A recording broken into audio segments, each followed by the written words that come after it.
يا أيها الذين آمنوا أوفوا بالعقود أحلت لكم بهيمة الأنعام إلا ما يتلى عليكم غير محل الصيد وأنتم حرم إن الله يحكم ما يريد. പുല്ലുക്കര ശാഖാ കമ്മിറ്റി SKSFിന്റെ കീഴിൽ നടത്തുന്ന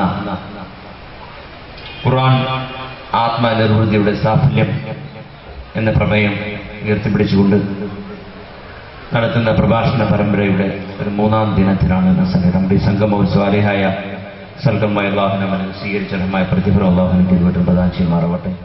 അള്ളാഹുവിന്റെ ദീനിന്റെ വേണ്ടി പ്രവർത്തിക്കാനും അതിനുവേണ്ടി സഹായിക്കാനും സഹകരിക്കാനും അള്ളാഹു നമുക്ക് എല്ലാവർക്കും ആയുസ്സും ആയുരാരോഗ്യം തൗഫീഖ് നൽകട്ടെ എന്ന് പ്രാർത്ഥിച്ചുകൊണ്ടും ഈ പരിപാടിയുടെ ഔപചാരികമായ ഉദ്ഘാടനം അള്ളാഹുവിന്റെ നാമത്തിൽ ബിസ്മില്ലാഹിർ റഹ്മാനിർ റഹീം എന്ന വാക്യം ഉച്ചരിച്ചുകൊണ്ട് ഞാൻ നിർവചനം പ്രഖ്യാപിക്കുന്നു. വാഖിറു ദഅവാനാ അൽഹംദുലില്ലാഹി റബ്ബിൽ ആലമീൻ. അസ്സലാമു അലൈക്കും വറഹ്മത്തുള്ളാഹി വബറകാതുഹു.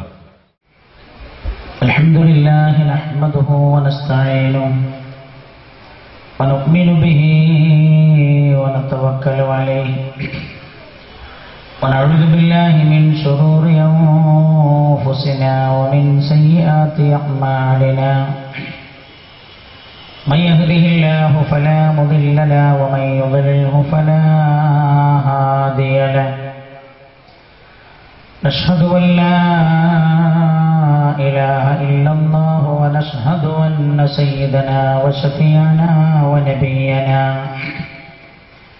وحبيبنا محمدا صلى الله عليه وسلم عبده ورسوله أرسله الله بالهدى ودين الحق ليظهره على الدين كله ولو كره المشركون.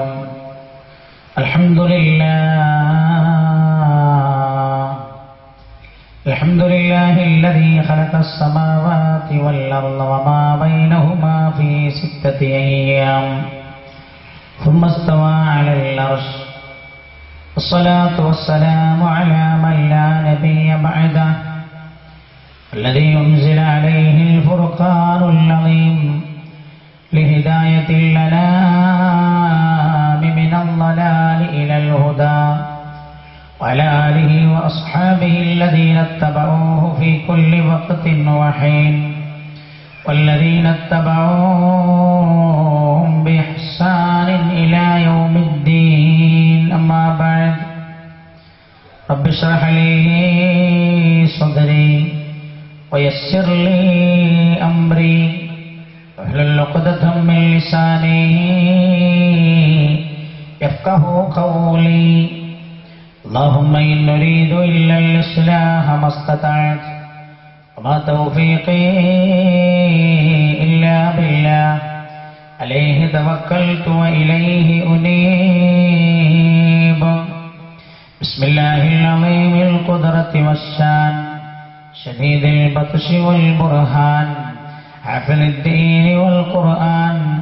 بسم الله ما شاء الله كان وما لم يشأ لم يكن ولا حول ولا قوة إلا بالله العلي العظيم. اللهم اهدنا الصراط المستقيم صراط الأنبياء والأولياء والعلماء والشهداء والصديقين والصالحين وحسن أولئك رفيقا. أعوذ بالله من الشيطان الرجيم. بسم الله الرحمن الرحيم. وقرن في بيوتكن ولا تبرجن تبرج الجاهلية الأولى وأقمنا الصلاة وآتينا الزكاة وأطعنا الله ورسوله. قال نبينا وحبيبنا محمد رسول الله صلى الله عليه وسلم أيما امرأة كلفت زوجها في أمر النفقة لا يقبل الله منها صرفا ولا عدلا.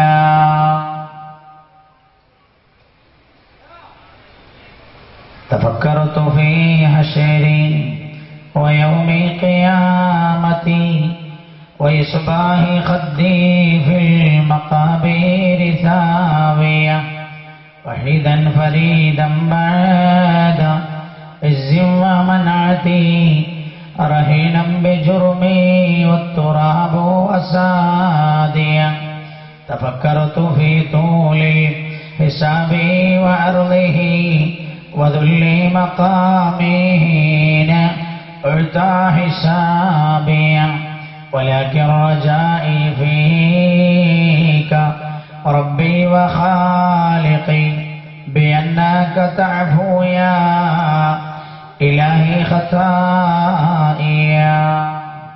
नहीं तेरा निशीमन कसर सुल्तानी का गुंबद पर तो शाहीन है परवाज है काम तेरा गवा दी हमने जो असला फिसे मीरात पाई थी तुरैया से जमीन पर सुमान ने हमको दे मारा सल्लल्लाहु अलैहि मुहम्मद सल्लल्लाहु अलैहि वसल्लम सल्लल्लाहु अलैहि मुहम्मद सल्लल्लाहु अलैहि वसल्लम अल्लाहुम्मा सल्लि अला मुहम्मद या रब्बी सल्लि अलैहि वसल्लिम സമാദരണീയരായ വേദിയിൽ ഉപവിഷ്ടരായ മഹത്തുക്കളായ ആലിമീങ്ങളെ, സമുന്നതരായ നേതാക്കളെ, സമസ്ത കേരള സുന്നി സ്റ്റുഡൻസ് ഫെഡറേഷൻ പുല്ലൂക്കര ശാഖാ കമ്മിറ്റിയുടെ ഭാരവാഹികളെ, അതിൻ്റെ പ്രവർത്തകരെ, അള്ളാഹുവിൻ്റെ വിശുദ്ധമായ വചനങ്ങൾ കേൾക്കുവാൻ ഹബീബായ നബിയുനാ റസൂലുള്ളാഹി സല്ലല്ലാഹു അലൈഹി വസല്ലമ തങ്ങളുടെ അധ്യാപനങ്ങൾ ഉൾക്കൊള്ളുവാൻ സാമ്പത്തികമായ നേട്ടങ്ങളുടെ, സാമ്പത്തികമായ പുരോഗതിയുടെ ശക്തമായ മുന്നേറ്റത്തിലും പരിശുദ്ധമായ ദീനിന്റെ ചട്ടക്കൂട്ടിൽ ജീവിതം കരുപ്പിടിപ്പിക്കുക എന്ന ലക്ഷ്യത്തിൽ വേദനകൾക്കിടയിലും സന്തോഷത്തിനിടയിലും അള്ളാഹുവിനെ മറക്കാതിരിക്കുവാൻ, റബ്ബിനെ അറിയാനും അള്ളാഹുവിന്റെ പരിശുദ്ധമായ ദീൻ മനസ്സിലാക്കാനുമായി ഈ സദസ്സിലെത്തിച്ചേർന്ന എന്റെ പ്രിയപ്പെട്ട ഉപ്പമാരെ, ഉമ്മമാരെ, സഹോദരങ്ങളെ, സഹോദരിമാരെ, ജഗനിയന്തമായ അല്ലാഹു സുബ്ഹാനഹു വ തആല നമ്മൾ ഈ സദസ്സിൽ ഒരുമിച്ച് ചേർന്ന പോലെ നാളെ അള്ളാഹുവിന്റെ സ്വർഗലോകത്തും അള്ളാഹു നമ്മെ ചേർത്തി തെരുമാറാകട്ടെ. പരിശുദ്ധമായ റമദാൻ ഈ വർഷം സ്വാഗതം ചെയ്യാനും നോമ്പ് നോറ്റ് നമസ്കാരങ്ങൾ നിർവഹിച്ച് സൽക്കർമ്മങ്ങളിൽ മുഴുകി അവസാനത്തെ 10ലേക്ക് പ്രവേശിക്കാൻ അള്ളാഹു നമ്മെ അനുഗ്രഹിച്ച പോലെ പരിശുദ്ധ റമദാൻ ഗുണമായി സാക്ഷി നിൽക്കുന്ന രീതിയിൽ വിശുദ്ധ റമദാനെ യാത്ര ചെയ്തയക്കാനും യാത്ര പറഞ്ഞയക്കാനും അടുത്ത വർഷങ്ങളിൽ ഈ വിശുദ്ധമായ മാസത്തെ സ്വാഗതം ചെയ്യാനും അല്ലാഹു അങ്ങ് നമ്മെ അനുഗ്രഹിക്കുമാറാകട്ടെ. ആമീൻ എന്ന് ദുആ ചെയ്യുകയാണ്. അവിടെയൊക്കെ പ്രിയപ്പെട്ട എ പി ഇസ്മായിൽ സാഹിബിന്റെ മാതാവ് 2-3 ദിവസങ്ങൾക്ക് മുമ്പ് മരണപ്പെട്ടു എന്നറിയാൻ കഴിഞ്ഞു.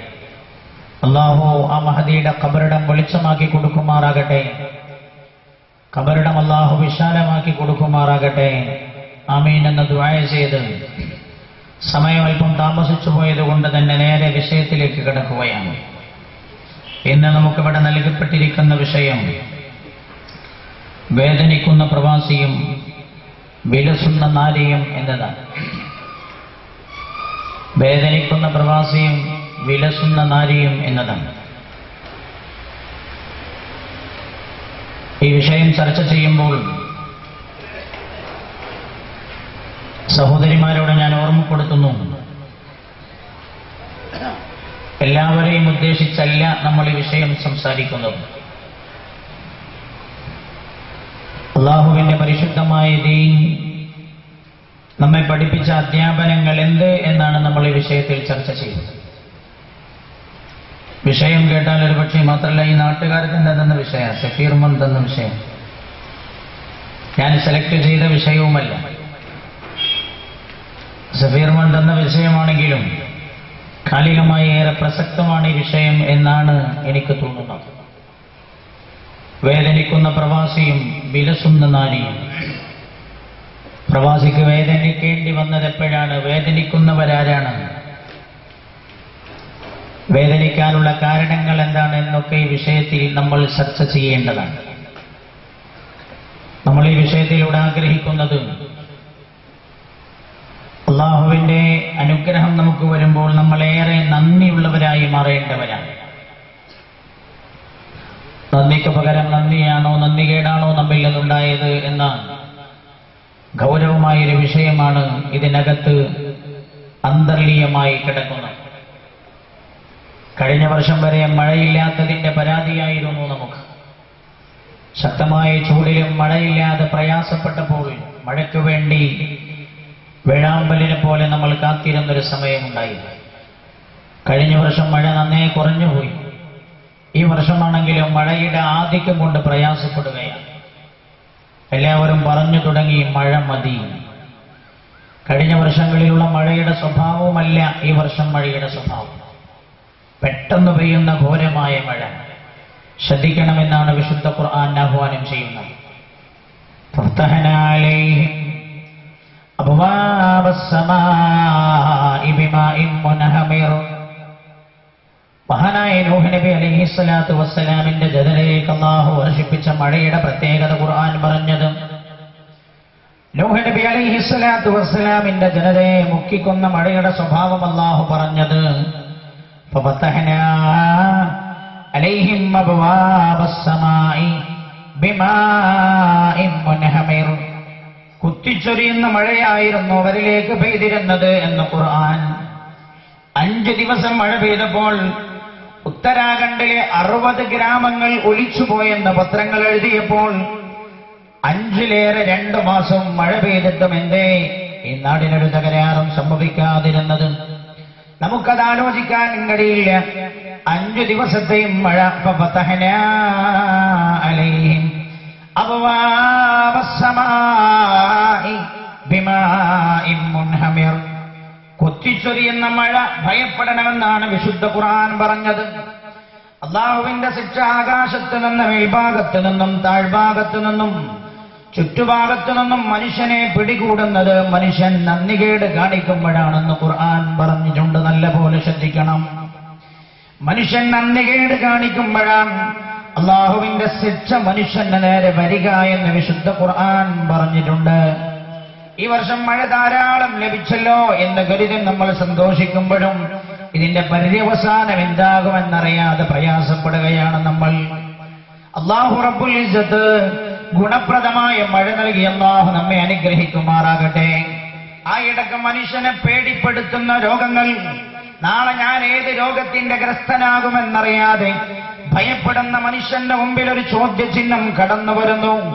എമ്പാടും സാമ്പത്തികമായി അവൻ പുരോഗമിച്ചപ്പോഴും വലിയ വലിയ കൊട്ടാര സമാനമായ വീടുകൾക്കകത്തവൻ താമസിക്കുമ്പോഴും വലിയ വലിയ ബാങ്ക് അക്കൗണ്ട് ബാലൻസ് അവന്റെ കയ്യിലുണ്ടായപ്പോഴും മനുഷ്യ മനസ്സെന്ന സമാധാനം നഷ്ടപ്പെട്ടു പോയിട്ടുണ്ട്. സമാധാനമില്ല. വീടിന്റെ കൊട്ടാര സമാനമായ വീട്ടിനകത്ത് താമസിക്കുന്നവനും നാളെ ഞാൻ അല്ലാഹുവിന്റെ ഏതു പരീക്ഷണത്തിന് വിധേയമാകേണ്ടവനെന്ന ഭയം അവന്റെ കൽബിനെ പിടികൂടിക്കൊണ്ടിരിക്കുകയാണ്. നാളെ എനിക്ക് ഏത് രീതിയിലുള്ള രോഗമാണ് വരുന്നത്? നാളെ എന്റെ അവസ്ഥ എന്താവും? ലക്ഷപ്രഭുവാണ് സെക്കൻഡുകൾ കൊണ്ട് പാവപ്പെട്ടവനായി മാറുന്നത്. അത്രയും മാരകമായ രോഗങ്ങൾ മനുഷ്യന് മുമ്പിൽ മനുഷ്യനെ വേട്ടയാടാനായി കാത്തിരിക്കുകയാണ്. എന്താണ് ഇതിന്റെയൊക്കെ കാരണം? വിശുദ്ധ ഖുർആൻ അടിസ്ഥാനപരമായ കാര്യം നമ്മെ ഓർമ്മപ്പെടുത്തിയിട്ടുണ്ട്. ഇന്നാ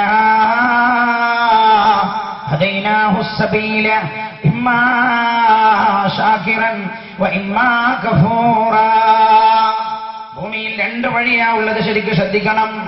ഭൂമിയിൽ 2 വഴിയേ ഉള്ള ഖുർആൻ പരിചയപ്പെടുത്തുകയാണ്. ഇന്നാ ഹദൈനാഹു സബീല ഇമ്മാ ശാകിറാ. ഒന്ന് അല്ലാഹുവിനെ ശുക്ർ ചെയ്യുന്ന വഴിയാണ്. വ ഇമ്മാ കഫൂറാ. മറ്റൊന്ന് നന്ദികേടിന്റെ വഴിയാണ്. നല്ലപോലെ ചിന്തിക്കണം. ഒന്ന് ശുക്രന്റെ വഴിയാണ്, മറ്റൊന്ന് നന്ദികേടിന്റെ വഴിയാണ്, കുഫ്രിന്റെയും വഴിയാണ്. ഒന്ന് ശുക്രന്റെ വഴി, ഒന്ന് കുഫ്രിന്റെ വഴിയാണ്. ശുക്രന്റെ വഴി ഒരാൾ പിന്തുടർന്നാൽ അയാൾക്ക് ലഭിക്കാൻ പോകുന്ന നേട്ടം എന്താണ്? സാമ്പത്തികമായ പുരോഗതി ഉണ്ടായപ്പോൾ ചിന്തിക്കണേ. പ്രവാസിയായി നമ്മുടെ ഭർത്താക്കന്മാർ മാറിയതെപ്പോഴാ? പ്രവാസികളായി നമ്മുടെ മക്കൾ മാറിയതെപ്പോഴാ? ഇരിക്കുന്ന കൂട്ടത്തിലും ലീവിന് വന്ന ഒരുപാട് പ്രവാസികൾ ഉണ്ടാകുമല്ലോ. പ്രവാസിയായി നമ്മൾ മാറാൻ വിധിക്കപ്പെട്ടപ്പോൾ എപ്പോഴാണ്? നമ്മൾ അങ്ങോട്ട് കടന്നു വരുന്നുണ്ട്. പ്രവാസിയായതുകൊണ്ട് ഏറെ ആളുകളും പ്രവാസികളായി തീർന്നതുകൊണ്ട് കേരളത്തിന് കിട്ടിയ നേട്ടം എന്താ? നമ്മുടെ നാടിന് കിട്ടിയ നേട്ടം എന്താ? നമ്മുടെ നാടിന് കിട്ടിയ കോട്ടങ്ങൾ എന്താ? നമുക്ക് നഷ്ടപ്പെട്ടു പോയതെന്താ? എല്ലാം നമ്മൾ സംസാരിക്കേണ്ട ഗൗരവമേറിയ ഒരു വിഷയമാണിത്. പക്ഷേ ഏറെ നീട്ടിക്കൊണ്ടുപോകാൻ കഴിയാത്തത് കൊണ്ട് ഒരു മൊത്തം ചർച്ചയിലൂടെ നമ്മൾ കടന്നു പോകുന്നു. അല്ലാഹു അനുഗ്രഹിച്ചാൽ ഇതുകൊണ്ട് കിട്ടിയ നേട്ടങ്ങളും കോട്ടങ്ങളും സവിസ്തരം പ്രതിപാദിക്കേണ്ടതു തന്നെയായിരുന്നു. അല്ലാഹു റബ്ബുൽ ഇസ്സത്ത് നമ്മെ അനുഗ്രഹിക്കുമാറാകട്ടെ. ഇന്ന് നമ്മളൊന്ന് പറഞ്ഞു പോകുന്നേ ഉള്ളൂ. അല്ലാഹു അനുഗ്രഹിച്ചാൽ ഈ വിഷയം വിശാലമായി 4-5 ദിവസം ചർച്ച ചെയ്യേണ്ട വിഷയമാണ്. എന്തെല്ലാം നമുക്ക് കിട്ടി എന്നത്, എന്തെല്ലാം നഷ്ടപ്പെട്ടു വന്നത്. ഞാൻ ഇന്ന് ക്യാൻസർ പോലെ മുസ്ലിം ഉമ്മത്തിനെ, പ്രവാസികളെ ബാധിക്കുന്ന ചില കാര്യങ്ങൾ മാത്രമേ ഇന്ന് പ്രതിപാദിക്കുന്നുള്ളൂ. അല്ലാഹു റബ്ബുൽ ഇസ്സത്ത് അനുഗ്രഹിക്കുമാറാകട്ടെ.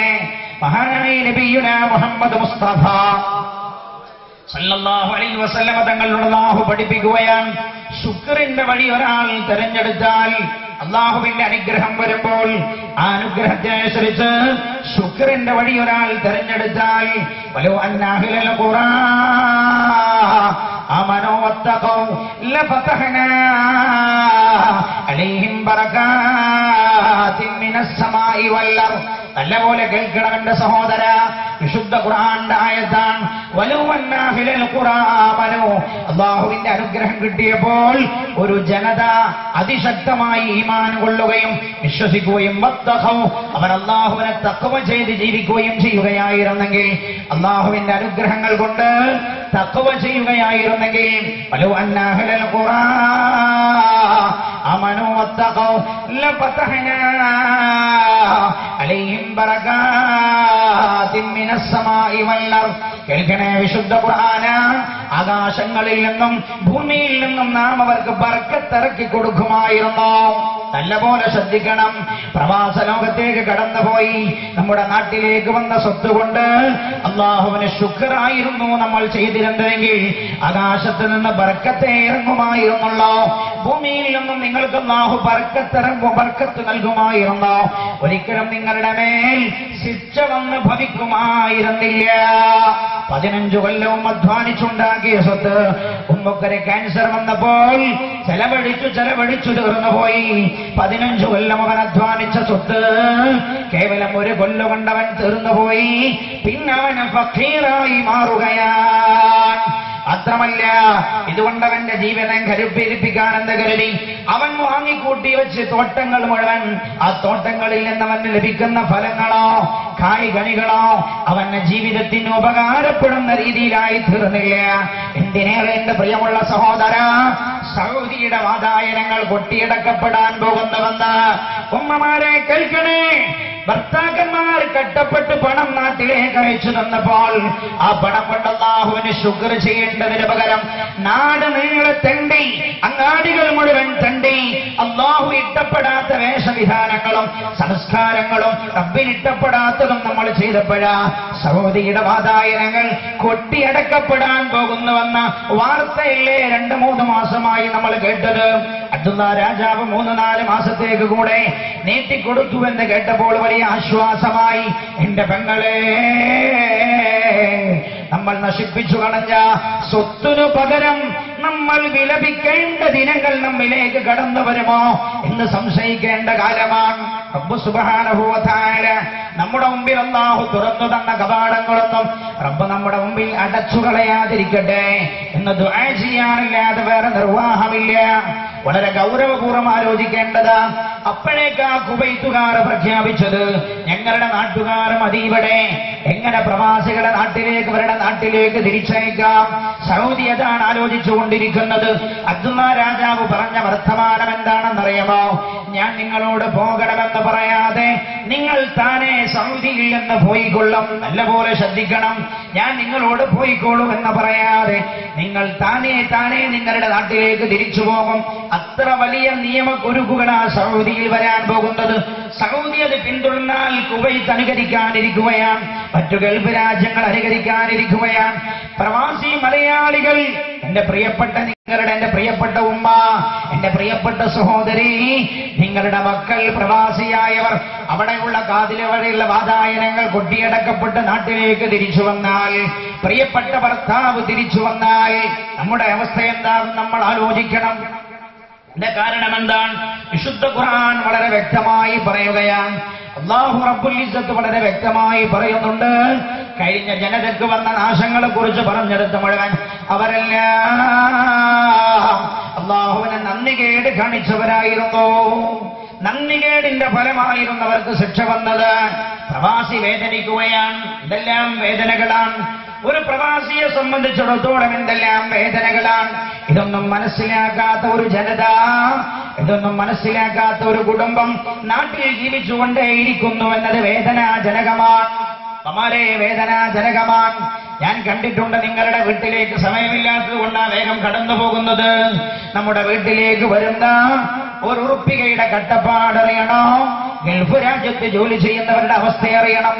ഞാനും ഒരു പ്രവാസിയാകാൻ തീരുമാനിച്ച ആളായിരുന്നു.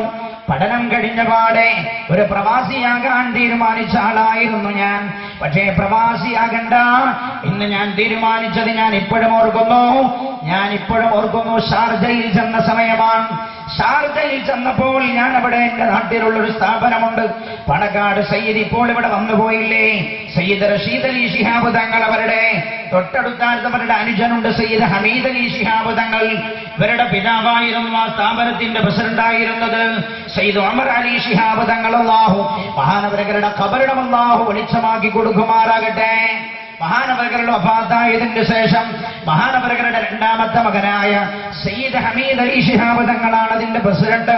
മഹാനായ സയ്യിദ് ഹമീദ് അലി ശിഹാബ് തങ്ങളാണ് ഇപ്പോൾ അതിന് നേതൃത്വം നൽകുന്നത്. ഈ സ്ഥാപനത്തിന്റെ ആവശ്യമായി യുഎഇയിൽ പോയപ്പോഴാണ് ഷാർജയിൽ ഞാൻ എന്റെ ഒരു സുഹൃത്തിന്റെ റൂമിൽ ചെന്നു. ആ സുഹൃത്തിന്റെ റൂമിൽ 5 പേര് കിടക്കുന്നുണ്ട്. ഒരാളുടെ ബെഡിന് നേരെ അയാൾ കിടന്നാൽ തലഭാഗം ചുമരിലേക്ക് കാണും. അയാളുടെ കാലിന് നേരെ മുകളിലായി തന്റെ ഭാര്യയുടെയും 3 മക്കളുടെയും ഫോട്ടോ അയാൾ ഒട്ടിച്ചു വെച്ചിട്ടുണ്ട്. 3 മക്കളുടെയും ഫോട്ടോ, അയാളുടെ ഭാര്യയുടെയും ഫോട്ടോ. ഞാൻ അയാളോട് ചോദിച്ചു ഇതെന്താ? അപ്പൊ എന്നോട് പറഞ്ഞു 2.5 കൊല്ലം കഴിയുമ്പോഴാ കമ്പനി ലീവ് തരാറുള്ളത്. 2.5 കൊല്ലം കഴിയുമ്പോ 2 മാസമാ ലീവ് കിട്ടാറുള്ളത്.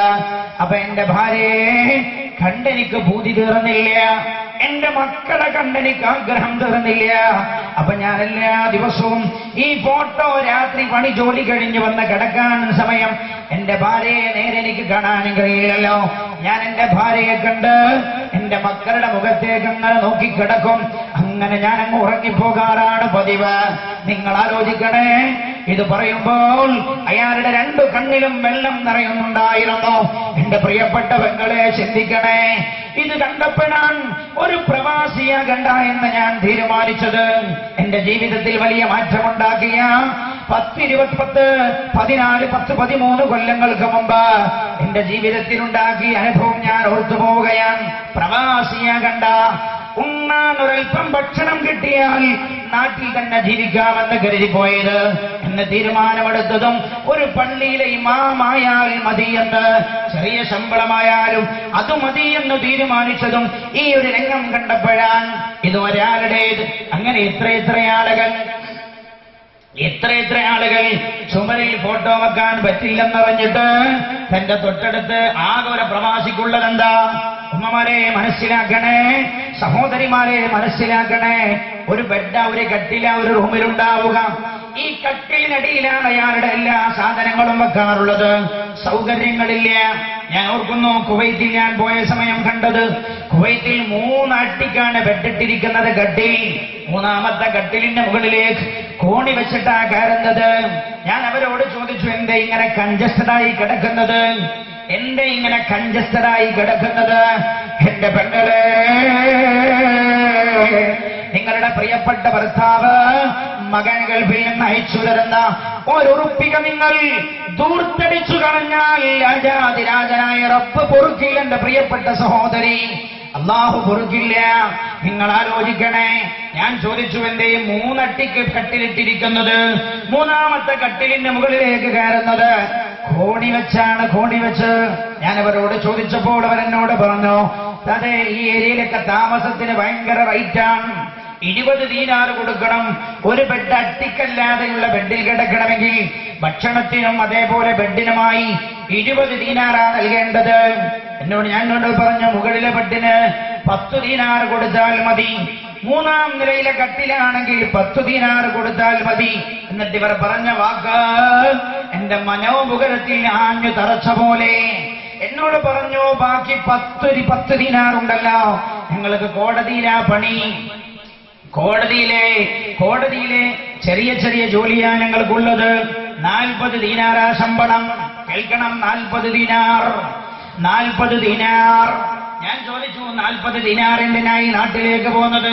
അപ്പോൾ അവരെന്നോട് പറഞ്ഞു, ഉസ്താദേ, നാട്ടിലായാലൊന്നും സ്വരൂപിക്കാൻ കഴിയില്ല, ഒരു വീടെന്നതൊരു സ്വപ്നമല്ലേ, ഒരു വീടെന്നതൊരു സ്വപ്നമല്ലേ. ആരുടെ സ്വപ്നം?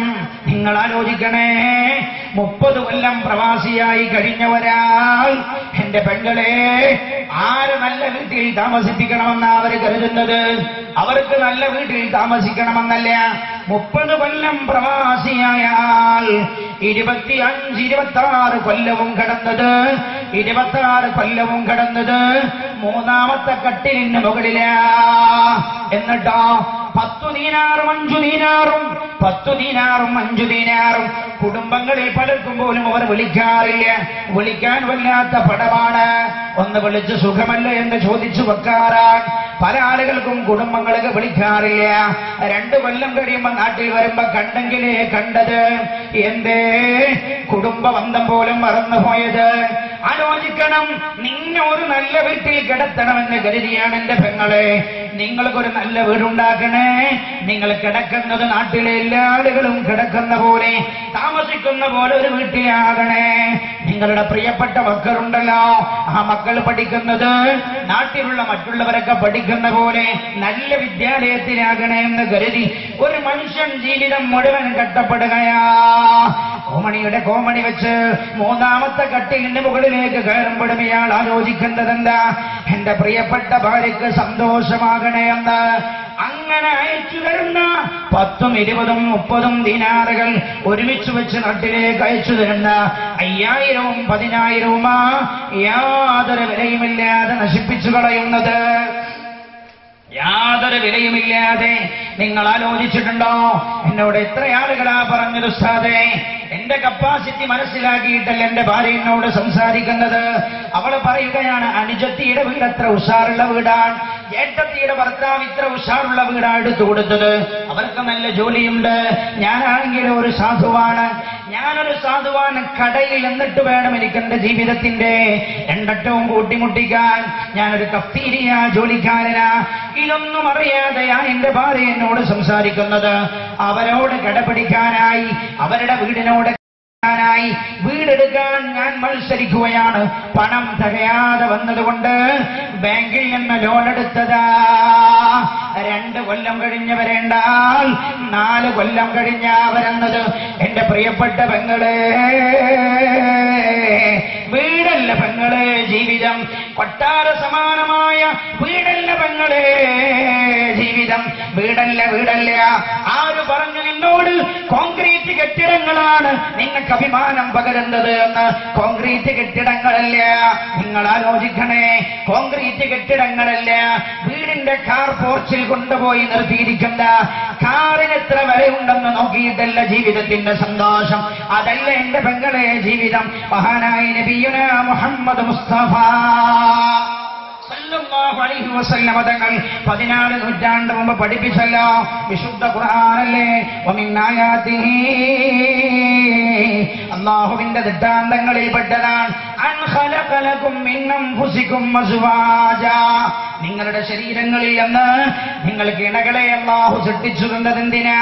നല്ലപോലെ ശ്രദ്ധിച്ചോളൂ എന്റെ സഹോദര. കുടുംബ ജീവിതത്തിന്റെ ലക്ഷ്യമെന്ത് എന്നാ വിശുദ്ധ ഖുർആൻ പറയുന്നത്? വലിയ വീടെടുത്ത് നാട്ടുകാരെ കാണിക്കലല്ല, വലിയ കൊട്ടാര സമാനമായ ബംഗ്ലാവുകളല്ല ജീവിതം. പിന്നെയോ വീടിന്റെ മുറ്റത്തൊരു കാറുണ്ടാവലല്ല ജീവിതം. പിന്നെയോ ലിതസ്കുനൂ ഇലൈഹാ, നിങ്ങൾ അവരിലേക്ക് സമാധാനം പ്രാപിക്കുവാനാണ്. പെങ്ങളെ, നിങ്ങളിൽ നിന്ന് നിങ്ങളുടെ ഭർത്താവിന് സമാധാനം ലഭിക്കുന്നുണ്ടോ? എന്നാൽ വിശുദ്ധ ഖുർആൻ വിഭാവനം ചെയ്ത പെണ്ണാ നിങ്ങൾ, വിശുദ്ധ ഖുർആൻ വിഭാവനം ചെയ്ത ഭാര്യയാ നിങ്ങൾ, വിശുദ്ധ ഖുർആൻ വിഭാവനം ചെയ്ത കുടുംബിനിയാ നിങ്ങൾ. നിങ്ങളുടെ ഭർത്താവിന് നിങ്ങളുടെ ഭാഗത്തു നിന്ന് സമാധാനം കിട്ടുന്നില്ലയോ?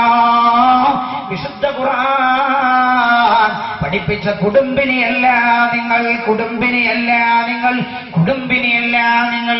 ഒരു ദിവസം എന്റെ അടുത്തൊരു ചെറുപ്പക്കാരൻ വന്നല്ലോ. ചെറുപ്പക്കാരൻ വന്നിട്ട് എന്നോട് പറഞ്ഞു, ഞാൻ ഇപ്പോഴും ഓർക്കുന്നു, ഞാൻ മറന്നുപോയിട്ടില്ലത്.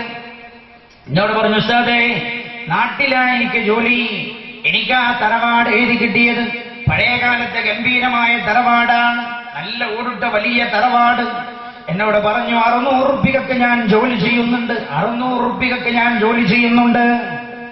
എന്നോട് എന്റെ ഭാര്യ പറയുന്നു, ഗൾഫിലേക്ക് പോവാൻ, ഗൾഫിലേക്ക് പോകാൻ. എന്താണ് ജീവിതം?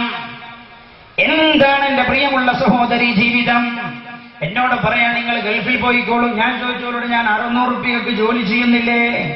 എന്റെ മക്കളെ വിട്ടുപോകാൻ എന്റെ മനസ്സെന്നെ സമ്മതിക്കുന്നില്ല, നിന്നെ വിട്ടുപോകാനും എന്റെ മനസ്സ് സമ്മതിക്കുന്നില്ല. അപ്പോൾ ഈ പെണ്ണിയാളോട് പറയുകയാണ്, അത്ര ഭാര്യ, നിങ്ങൾ അപ്പുറത്തെ വീട്ടിലേക്ക് നോക്ക്, ഒരു കോൺക്രീറ്റ് വീടല്ലേ അത്, അതേപോലെ പെയിന്റടിച്ച സുന്ദരമായൊരു ഭവനം നമുക്കും വേണ്ടേ? എവിടെ?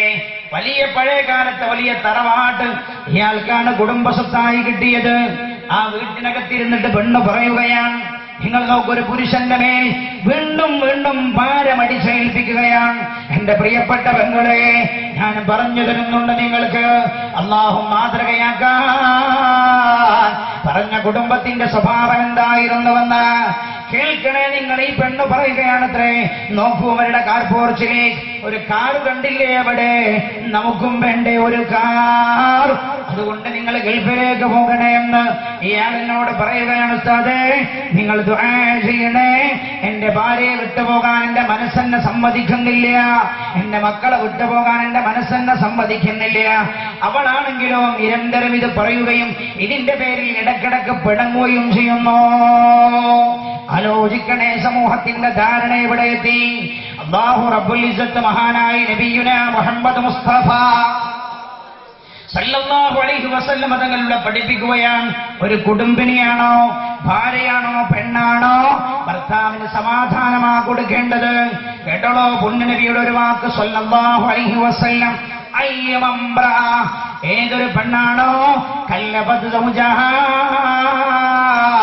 തന്റെ ഭർത്താവിനെ ആ പെണ്ണ് കീർത്തിച്ചാൽ, എല്ലാം ശ്രദ്ധിക്കണേ, ഏതൊരു പെണ്ണാണോ ആ പെണ്ണ് തന്റെ ഭർത്താവിനെ കീർത്തിച്ചാൽ, ഫീ അംറിൻ നഫഖാ, ചെലവിന്റെ കാര്യത്തിൽ തന്റെ ഭർത്താവിനെ കീർത്തിച്ചാൽ, എനിക്കത് പോരാ, വീടങ്ങനെ പോരാ, സൗകര്യം ഇങ്ങനെ പോരാ, കിച്ചൺ ഇങ്ങനെ പോരാ, ഭർത്താവിന്റെ സാമ്പത്തികമായ ഭദ്രത അറിയാതെ ഭർത്താവിനെ പ്രയാസപ്പെടുത്തിക്കൊണ്ടിരുന്നാൽ, കേട്ടോളൂ എന്റെ പ്രിയപ്പെട്ട ഉമ്മ, നിങ്ങളോടുള്ള സ്നേഹം കൊണ്ടായി ഹദീസ് പറഞ്ഞു തരുന്നത്, എന്റെ ഉഹർബിയായ ലോകം നഷ്ടപ്പെട്ടു പോകരുത് എന്ന് കരുതിയാണ് ഏതൊരു പെണ്ണാണോ തന്റെ ഭർത്താവിനെ കീർത്തിക്കുന്നത്, ഫീ അംറിൻ നഫഖാ, ചെലവിന്റെ കാര്യത്തിൽ കീർത്തിക്കുന്നത്. ചെലവിന്റെ കാര്യത്തിൽ വീടിന്റെ സൗകര്യങ്ങൾ ഭർത്താവിന്റെ സാമ്പത്തിക മുകൾ മനസ്സിലാക്കിയിട്ടല്ല പറയുന്നത്, എനിക്കത് വേണം, എനിക്കിത് വേണം, എന്റെ വീട് ഇങ്ങനെയാവണം, കിച്ചൺ ഇങ്ങനെയാവണം, അതിന് സാമ്പത്തികമില്ലത് എന്ന് പറഞ്ഞാൽ നിങ്ങളൊരു മങ്കൂസനായി പോയില്ലോ.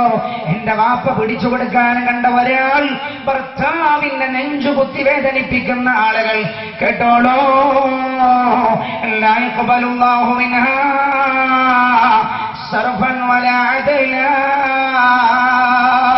ലാ യഖ്ബലുല്ലാഹു മിൻഹാ, ആ പെണ്ണിൽ നിന്ന് അല്ലാഹു സ്വീകരിക്കുകയില്ല, സർഫൻ വലാ അദലാ, അവൾ ചെയ്യുന്ന നിർബന്ധമായ നിസ്കാരങ്ങൾ അല്ലാഹു സ്വീകരിക്കില്ല, നോമ്പ് അല്ലാഹു സ്വീകരിക്കില്ല, ഹജ്ജ് അല്ലാഹു സ്വീകരിക്കില്ല. അവൾ ചെയ്യുന്ന നിർബന്ധമായ ഒരു കാര്യം വലാ അദലാ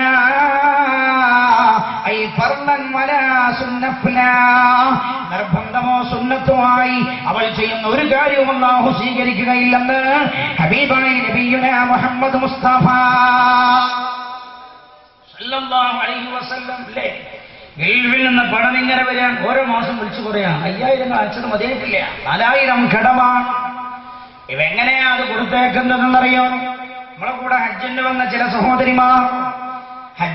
ചില സഹോദരിമാർ മക്കളെടുക്കുന്ന അവിടെയുള്ള സൗദിയിൽ ആളുകൾ ചെയ്യുന്ന ജോലി കണ്ടപ്പോഴല്ലേ പറഞ്ഞത്, ഇങ്ങനെയാണല്ലേ ഗൾഫിൽ നിന്ന് ഉറുപ്പിക നാട്ടിലേക്ക് വരുന്നത്, പറ്റിപ്പോയി ഞങ്ങൾക്ക് അബദ്ധം.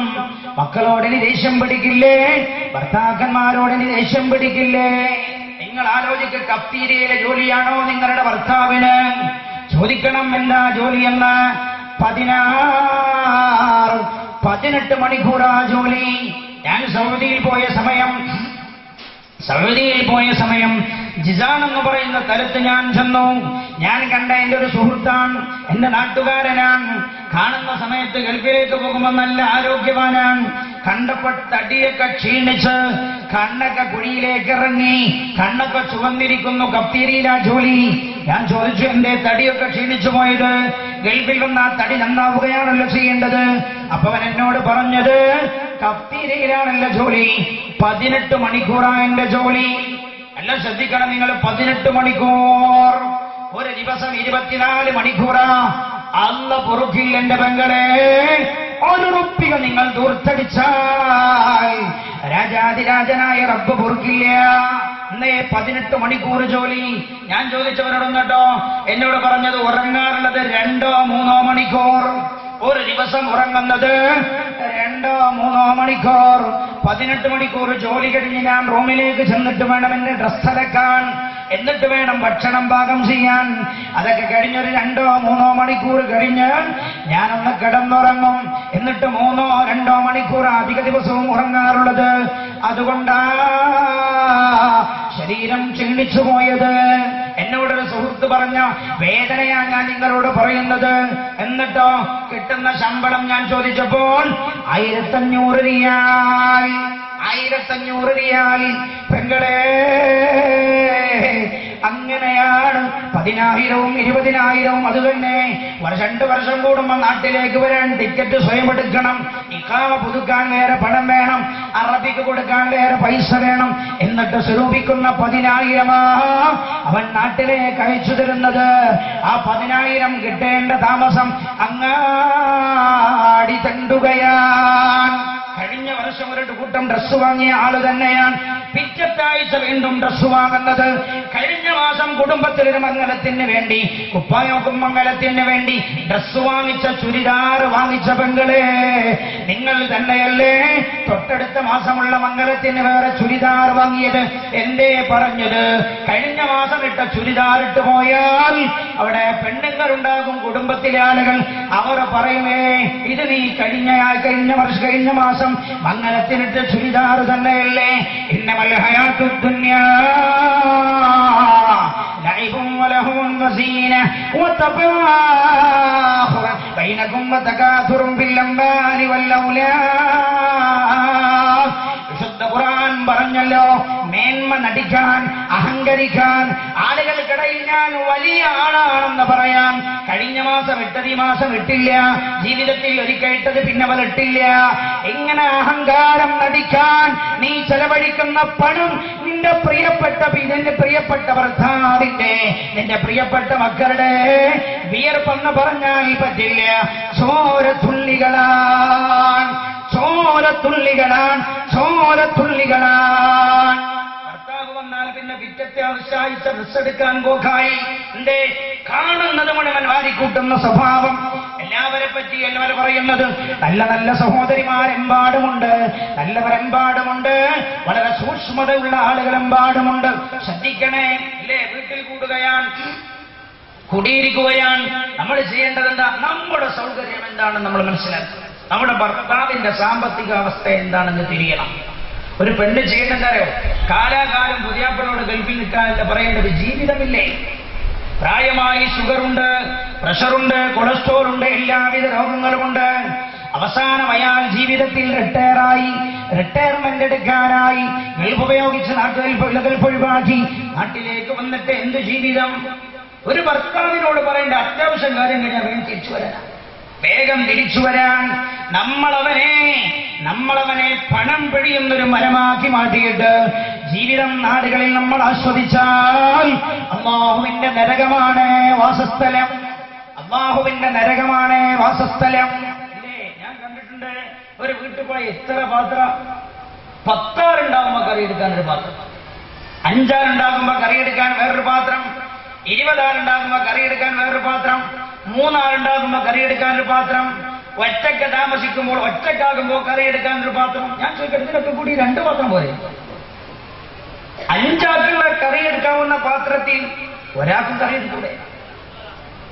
5 ആളുകൾക്ക് കറിയെടുക്കാൻ പറ്റാവുന്ന പാത്രത്തിൽ ഒരാൾക്ക് കറിയെടുത്തൂടെ? എടുക്കാം. നമ്മൾ പണം ധൂർത്ത് ചെയ്യുകയാണ്. ഞാൻ ചോദിക്കട്ടെ, ഗൾഫിന്റെ വാതായനങ്ങൾ അടഞ്ഞ് നാട്ടിലേക്ക് നമ്മുടെ സഹോദരങ്ങൾ തിരിച്ചു വന്നാൽ വീടിന്റെ കോൺക്രീറ്റ് കട്ടകൾ അടിച്ചു പൊട്ടിച്ച് അണ്ണാക്കലിടേണ്ടി വരും. വീടിന്റെ കോൺക്രീറ്റ് കട്ടകൾ ബാക്കിയുള്ളതൊന്നും ബാക്കിയില്ല. എന്തേ നമ്മുടെ വതഫാഖുറുംബൈനകും, അടുത്തുള്ള വീട് വലുതാ, അതിനേക്കാൾ 1 ഇഞ്ചെങ്കിലും വീട് വലുതല്ലാതെ ചെറുതാവാൻ പാടില്ല. മേലെ വരക്കാൻ പോണതാരാ? ആദ്യം പറയേണ്ടത് പ്രവാസിയ. പേൻ വരക്കാൻ പോണതാണ്.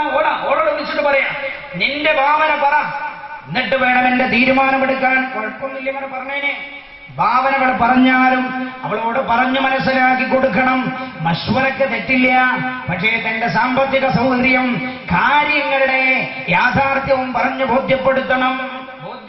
എന്നോട് നിങ്ങൾക്കറിയോ, ജീവിതം മുഴുവൻ ബാങ്കും പലിശയുമായി കഴിയുന്ന എത്ര പേരാ? ഗൾഫിലെ ജോലി മതിയായില്ല, നാട്ടിലെ മറ്റുള്ളവരോട് കടപിടിക്കാൻ.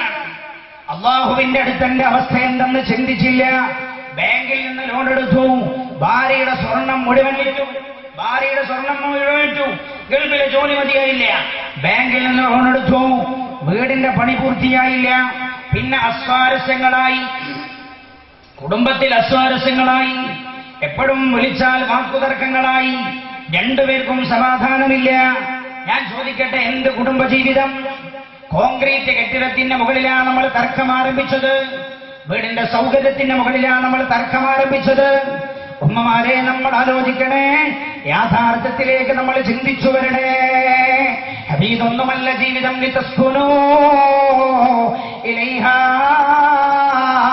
മനസ്സു കൈമാറുന്നിടത്ത ജീവിതം. നിങ്ങളെ ഞാൻ ക്ഷണിക്കുന്നത് ഹബീബായ നബിയുനാ മുഹമ്മദ് മുസ്തഫ, മഹാനായ നബിയുനാ മുഹമ്മദ് മുസ്തഫ സല്ലല്ലാഹു അലൈഹി വസല്ലമ തങ്ങളുടെ മുത്തുനബിയുടെ വീട്ടിനകത്തേക്കാം. അല്ലാഹുവിന്റെ ഹബീബിന്റെ പ്രിയപ്പെട്ട ഭാര്യ ഖദീജ റളിയല്ലാഹു അൻഹയുടെ വീട്ടിനകത്തേക്കാ. ചിന്തിക്കണം, ഖദീജ ആരാ? മക്കയിലെ കോടീശ്വരയായിരുന്നു ഖദീജ. മക്കയിലെ കോടീശ്വര ഖുവൈലിദിന്റെ മകളായിരുന്ന ഖദീജ. ഖുവൈലിദ് തന്നെ മക്കയിലെ സാമ്പത്തികമായ രംഗത്ത് അറിയപ്പെട്ട ധനാഢ്യനായിരുന്നു ഖുവൈലിദ്. ആ ഖുവൈലിദിന്റെ മകളാ കച്ചവടക്കാരിയായ ഖദീജ ബീവി റളിയല്ലാഹു അൻഹാ. ഖദീജയുടെ വീട്ടിനകത്തേക്ക് ശ്രദ്ധിച്ചു നോക്കണേ നിങ്ങൾ. മരിക്കുന്ന സമയം മരിക്കുന്നത് എങ്ങനെയാ? വഫാത്താകാൻ കിടക്കുകയാണ്. ആ രംഗമൊന്ന് പറഞ്ഞോട്ടെ, നിങ്ങൾ ആലോചിക്കണേ. ഇത്തരാഴ്തു ഫിൽ ജന്ന, ഹബീബായ നബിയുനാ റസൂലുള്ളാഹി സല്ലല്ലാഹു അലൈഹി വസല്ലം തങ്ങൾ പറയുകയാണ്, ഇത്തലാതു ഫിൽ ജന്ന, ഞാൻ സ്വർഗ്ഗത്തിലേക്ക് എത്തി നോക്കി. ഫറഅയ്തു അക്തറ അഹ്ലിഹാ അൽ ഫുഖറാ, ഞാൻ സ്വർഗ്ഗത്തിലെ അധിക ആളുകളെയും കണ്ടത് ഫഖീറുമാരെയാണെന്ന് നബിയുനാ റസൂലുള്ളാഹി. ശ്രദ്ധിക്കണേ ഹദീസ്, സ്വർഗ്ഗത്തിൽ ഞാൻ അധികവും കണ്ടത് ഫഖീറുമാരെയാണ്, മുതലാളിമാരല്ല. ഹദീസാണ്. സ്വർഗ്ഗത്തിൽ ഞാൻ അധികവും കണ്ടത് ഫഖീറുമാരെയാണ്. ഫഖീറുമാരെ. നമ്മൾ എന്തിനെ ഗൾഫിലേക്ക് പോയത്? വലിയ വീടുണ്ടാക്കാൻ. നമ്മൾ എന്തിനെ ഗൾഫിലേക്ക് പോയി? എന്റെ പ്രിയപ്പെട്ട സഹോദര, പ്രവാസിയോട് ഞാൻ ചോദിക്കട്ടെ, 30 കൊല്ലം നിങ്ങൾ കുടുംബമാണെന്ന് പറഞ്ഞ് ജീവിച്ചിട്ട് നിങ്ങൾക്ക് കുടുംബജീവിതം കിട്ടിയത് എത്രയാണ്? 3-4 കൊല്ലം. ഒരാളിനോട് പറയും 25 കൊല്ലം ഞാൻ ഗൾഫിൽ നിന്ന് സാറേ, തിരിച്ചു വന്നപ്പോഴേ ഞാൻ കൂട്ടി നോക്കിയത് എനിക്കെത്ര കുടുംബജീവിതം കിട്ടിയെന്ന്. 3 കൊല്ലവും 6 മാസം. 3 കൊല്ലവും 6 മാസവും നമ്മൾ പോയതെന്തിനെ? നമ്മൾ പോയത് വലിയ വീടുണ്ടാക്കാൻ, വലിയ വീട്ടിലാണോ ജീവിതം? നമ്മൾ പോയതെന്തിനെ? നമ്മൾ പോയത് നമ്മുടെ മക്കളുടെ കഴുത്തളത്തിൽ, നമ്മുടെ മക്കളുടെ കൈകളിൽ 50 പവന്റെ സ്വർണ്ണാഭരണം അണിയിച്ചുകൊണ്ട് മംഗലം ചെയ്തേക്കാൻ. നമ്മൾ ചിന്തിച്ചോ നമുക്ക് നഷ്ടപ്പെട്ടതെന്താ? നമുക്ക് നഷ്ടപ്പെട്ടത് അല്ലാഹു ഭൂമിയിൽ നിന്ന് വാഗ്ദത്തം ചെയ്ത സമാധാനം. അത് ഭൂമിയിൽ കിട്ടേണ്ടതാണ്, സ്വർഗത്തിൽ നിന്ന് കിട്ടേണ്ടതല്ല. സ്വർഗത്തിൽ വേറെ സമാധാനമുണ്ട്. കുടുംബ ജീവിതത്തിൽ നിന്ന് കിട്ടേണ്ട സമാധാനം ഇല്ലാതെയായി. നമ്മൾ നമ്മുടെ ഭാര്യമാരെ മക്കളെ വിളിച്ചു വിചാരിച്ചു നമ്മൾ പോയി, ശ്രദ്ധിച്ചില്ല ആ കുടുംബത്തിലേക്ക്. നമ്മളും യഥേട്ടം പണമഴിച്ചു കൊടുത്തു. മാത്രമോ പറഞ്ഞ എല്ലാ സൗകര്യവും അതിന്റെ അനന്തര ഫലമെന്ന് നമ്മൾ ആലോചിച്ചോ?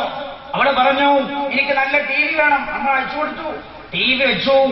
TV വെച്ചിട്ട് രാത്രി നിങ്ങളെ വീട്ടിലില്ല. നിങ്ങൾ വീട്ടിലില്ലാത്ത സമയത്ത് വീടിന്റെ അകത്തളങ്ങളിൽ നടക്കുന്നതെന്താ? നിങ്ങൾ ആലോചിക്ക്. അള്ളാഹുവിന്റെ നേമത്ത് വന്നപ്പോ ശുക്റാണോ ഉണ്ടായത്, കുഫറാണോ ഉണ്ടായത്? കുഫറാണോ ശുക്റാണോ? പണ്ട് ചിമ്മിനി വിളക്ക് കത്തിച്ചു വെക്കുന്ന ഒരു കാലം ഉണ്ടായിരുന്നു. ചിമ്മിനി വിളക്ക് കത്തിച്ചു വെക്കുന്ന കാലം ധാരാളം ശുക്റുണ്ടായിരുന്നു.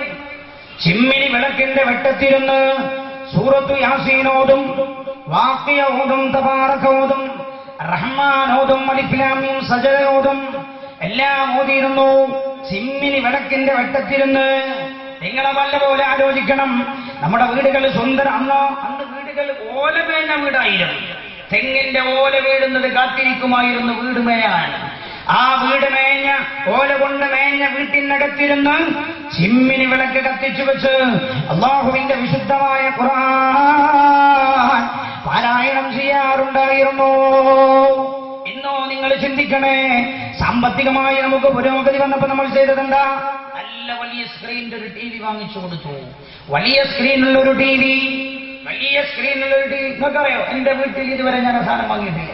എന്നോട് വീട്ടിൽ ഒരാൾ വന്നിട്ട് ചോദിച്ചു, നിങ്ങളൊരു മഹാപൊട്ടനാണല്ലോ. ഞാൻ പറഞ്ഞു 21-ാം നൂറ്റാണ്ടേ നമ്പർ 1 പൊട്ടൻ എന്ന് എഴുതി വെച്ചേക്ക് എന്ന് ഞാൻ അയാളോട് പറഞ്ഞു. എന്റെ നാശ നമുക്ക് മനസ്സിലായില്ല.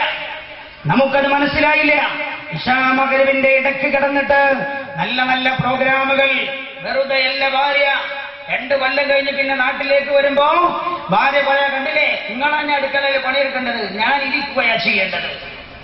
എടോ നീ പഠിപ്പിച്ചു കൊടുത്തതെന്താ? ഭാര്യക്ക് പഠിക്കാനുള്ള അവസരം ഉണ്ടാക്കി കൊടുത്തതെന്താ? നല്ല സ്ക്രീനുകൾ വെച്ചു കൊടുത്തു. വെറുതെയല്ല ഭാര്യ. ആരാണ് താരം? മിടുക്കി. ഇതൊക്കെ അവൾ കണ്ടു. കാണുന്നതിന്റെ ഇടയ്ക്ക് തന്നെ മറ്റു സീരിയലുകൾ, സിനിമകൾ. നിങ്ങൾ ആലോചിച്ച്, വീട്ടിനകത്ത് നല്ല ഭക്ഷണം കഴിച്ച് ആരോഗ്യപരമായി പുഷ്ടിപ്പെട്ട് നിന്നെ കാണാതെ 2 വർഷം ഗൾഫിൽ നിന്ന് നിന്റെ അഭാവത്തിൽ കഴിയുന്ന നിന്റെ പെണ്ണ് തെറ്റിലേക്ക് വഴുതി വീണെങ്കിൽ അതിന്റെ 1ാമത്തെ ഉത്തരവാദിത്തം റബ്ബ് സുബ്ഹാനഹു വ തആല നിന്റെ തലയിലാക്കുക. ഇത് കരുതിയിട്ട് വഴിപിഴക്കണ്ട. ഇത് കരുതി വഴിപിഴക്കണ്ട ഉമ്മമാരെ. നരകമാണ് വാസസ്ഥലമേ എന്ന് ഞാൻ ഓർമ്മപ്പെടുത്തുകയാണ്. ഗൾഫ് കൊണ്ടെന്നുണ്ടായി നാട്ടിലെ പള്ളികളൊക്കെ നല്ല വിലാരങ്ങളുള്ള പള്ളികളുണ്ടായി. നാട്ടിലെമ്പാടും കോൺക്രീറ്റ് കെട്ടിടങ്ങൾ ഉയർന്നു വന്നു. മാത്രമല്ല വലിയ വലിയ വീടുകൾ വന്നു. വീട്ടിന്റെ മുറ്റത്ത് കാറുകൾ വന്നു. പക്ഷേ ഞാൻ എല്ലാവരെയും പറ്റിയല്ല പറയുന്നത്. വിരളമെങ്കിലും നിങ്ങൾ തന്നെ അത് തീരുമാനിച്ചോളൂ. വിരളമാണോ? ഇല്ലേ? ഉണ്ടോ? ചിലപ്പോൾ ഉണ്ടെന്നാവാം, ഇല്ലെങ്കിൽ ഇല്ല എന്നാവാം. ഞാനത് പറഞ്ഞാൽ ഞാൻ വിലയിരുത്തി എന്നാവും. വീട്ടിന്റെ മുറ്റത്തേക്ക് നമ്മളെ കാറ് വാങ്ങിച്ചു കൊണ്ടുവന്നപ്പോൾ നമ്മുടേതല്ലാത്ത മക്കൾ നമ്മുടെ ഭാര്യമാരുടെ മടിത്തട്ടിൽ ജനിച്ചു വീണോ എന്നത് വിചിന്തനീയമായ സത്യമല്ലേ? വിചിന്തനീയമായൊരു സത്യമല്ലേ? നമ്മുടെ ഭാര്യമാരുടെ മടിത്തട്ടിൽ നമ്മുടേതല്ലാത്ത മക്കൾ ജനിച്ചു വീണോ എന്ന് സമുദായം ഗൗരവമായി ചിന്തിക്കേണ്ട ഒരു കാര്യം. എന്റെ ഗൾഫിലേക്ക് നിങ്ങൾ പോയതല്ല തകരാർ. പിന്നെയോ നിങ്ങളുടെ വീടിന്റെ അകത്തുള്ള പെണ്ണിന് അല്ലാഹുവിനെ കുറിച്ചുള്ള ബോധമുണ്ടാക്കി തീർക്കുന്നതിൽ നിങ്ങൾ പരാജയപ്പെട്ടുവെന്നാണ്. ഗൾഫിൽ നിന്ന് വന്നിട്ട് പെണ്ണന്വേഷിക്കാൻ പോയപ്പോ നോക്കിയതെന്താ? പെണ്ണന്വേഷിക്കാൻ പോയപ്പോ നോക്കിയത് എന്റെ ചങ്ങാതിമാർക്ക് വരാൻ പറ്റുന്ന വീടാണോ എന്നാ. ഓന് കയറി വരാൻ പറ്റുന്ന വീടാണെന്നല്ല. 4 ചങ്ങാതിമാരെന്റെ കൂടെ വന്നാൽ അവർ മോശം അഭിപ്രായം പറയുമോ എന്നേ ചിന്തിച്ചുള്ളൂ. പിന്നെയോ അറയുടെ ഡിമാൻഡേ പറഞ്ഞുള്ളൂ. അറ ഇത്രയുടേതാകണമെന്നാ പറഞ്ഞത്. എനിക്ക് ഇത്ര സെന്റ് സ്ഥലം വേണമെന്നേ പറഞ്ഞുള്ളൂ. തന്റെ ഭാര്യയിൽ മതബോധമുണ്ടോ എന്ന് ചിന്തിച്ചില്ല. അതുകൊണ്ട് തന്നെ ഭാര്യയോട് നീ ഒരു സ്ഥലത്തേക്ക് പോരുന്നെന്ന് പറഞ്ഞാൽ കേൾക്കില്ല.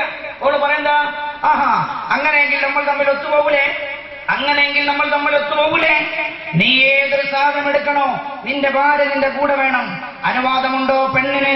നിന്റെ ഭാര്യ നിന്റെ കൂടെ വേണം. പെണ്ണ് നീ ഇല്ലാത്ത സമയമാണോ ഭാര്യ സ്വയം പോകും. ഭാര്യ സ്വയം പോകും.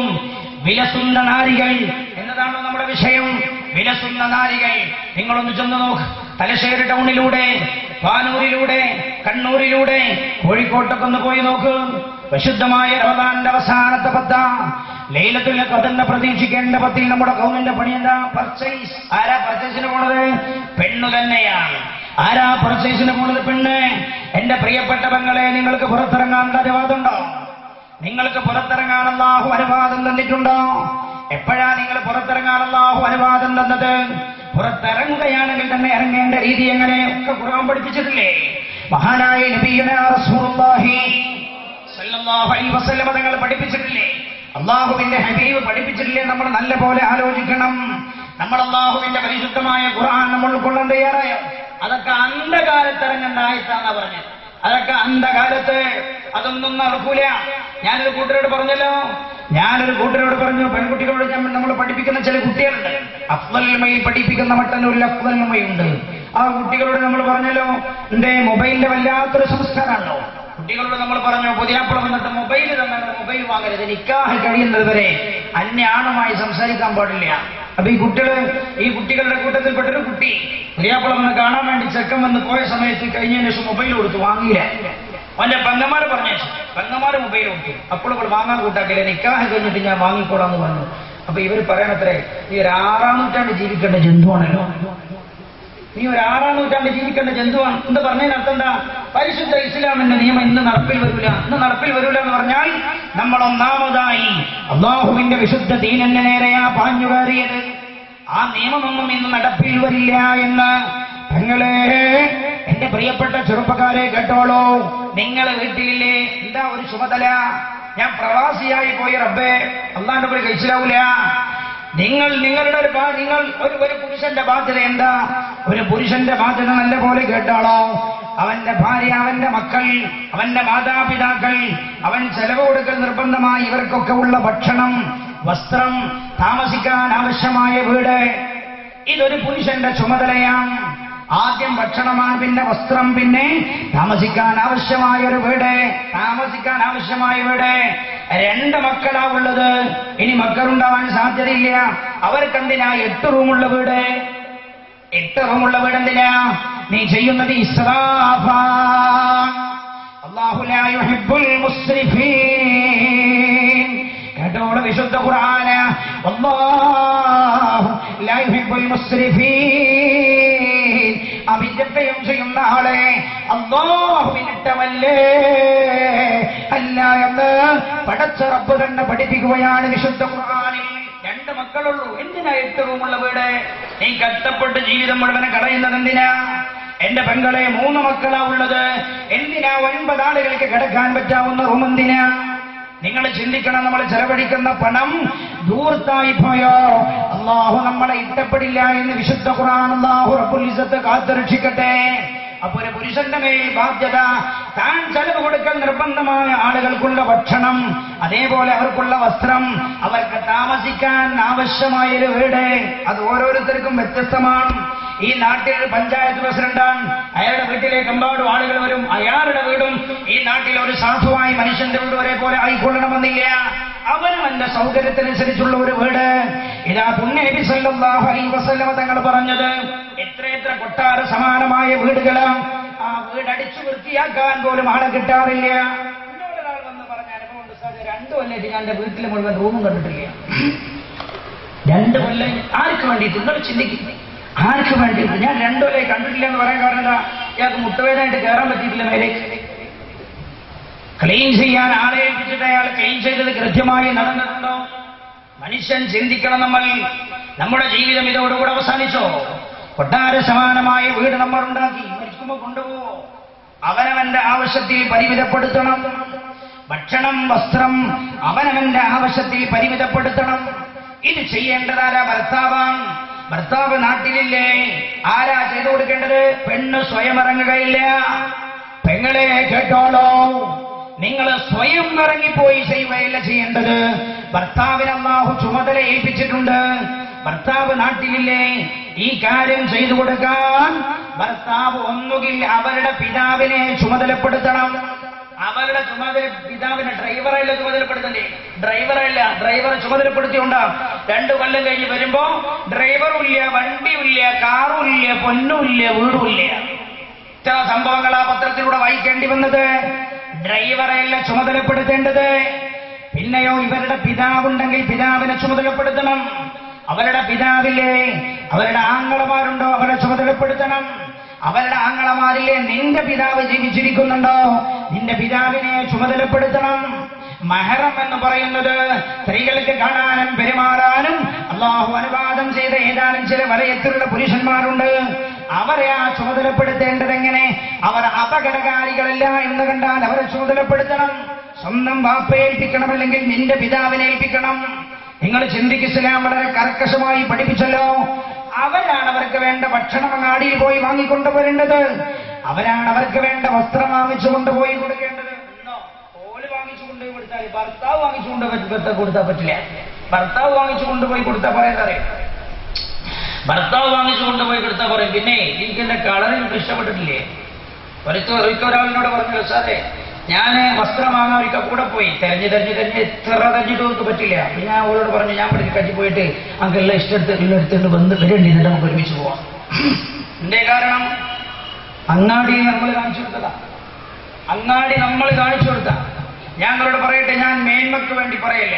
ഞാൻ കല്യാണം കഴിച്ചത് ഒരു ആലിമിന്റെ മകളെയാണ്. ജീവിതത്തിൽ ഒന്നും ആ ബാപ്പ ആലിമിനെ, ആ പിതാവ് ആലിമായ പിതാവ് കടയിലേക്ക് ആ കുട്ടിയെ കൂട്ടിക്കൊണ്ടുപോകാത്തതുകൊണ്ട് എനിക്ക് നല്ല സുഖം. ഞാൻ ഏത് കൊണ്ടുകൊടുത്താലും ഷാർന്നാവും. കാരണം എന്താ? വേറൊന്നും കണ്ടിട്ടില്ല. നീ ഗൾഫിൽ നിന്ന് വന്നപ്പോ നിന്റെ ഭാര്യയെ തൃപ്തിപ്പെടുത്താൻ അല്ലാഹു ഇഷ്ടപ്പെടാത്ത വഴി നീ സ്വീകരിച്ചു. ഭാര്യയുമായി തണ്ടി, അങ്ങാടി മുഴുവൻ തണ്ടി. പിന്നെ അവൾക്ക് ഇഷ്ടപ്പെടുന്നത് എടുക്കണമെന്നായി. അവൾ സ്വയം ഇറങ്ങിപ്പോയി. വാപ്പ കൊണ്ടുപോയി കൊടുത്താൽ പറ്റില്ല. നിങ്ങൾ ആലോചിക്കണം പ്രിയപ്പെട്ട ഉമ്മ, നമ്മളാ വീട്ടിൽ നിന്ന് ഇറങ്ങുന്നത് എങ്ങോട്ടാ? നല്ലോണം ശ്രദ്ധിക്കണം. നമ്മൾ ഇറങ്ങുന്നത് എങ്ങോട്ടാ? ഒരു പെണ്ണ് വീട്ടിൽ നിന്നിറങ്ങിയാൽ, ഭർത്താവിന്റെ സമ്മതമില്ലാതെ ഇറങ്ങിയാൽ,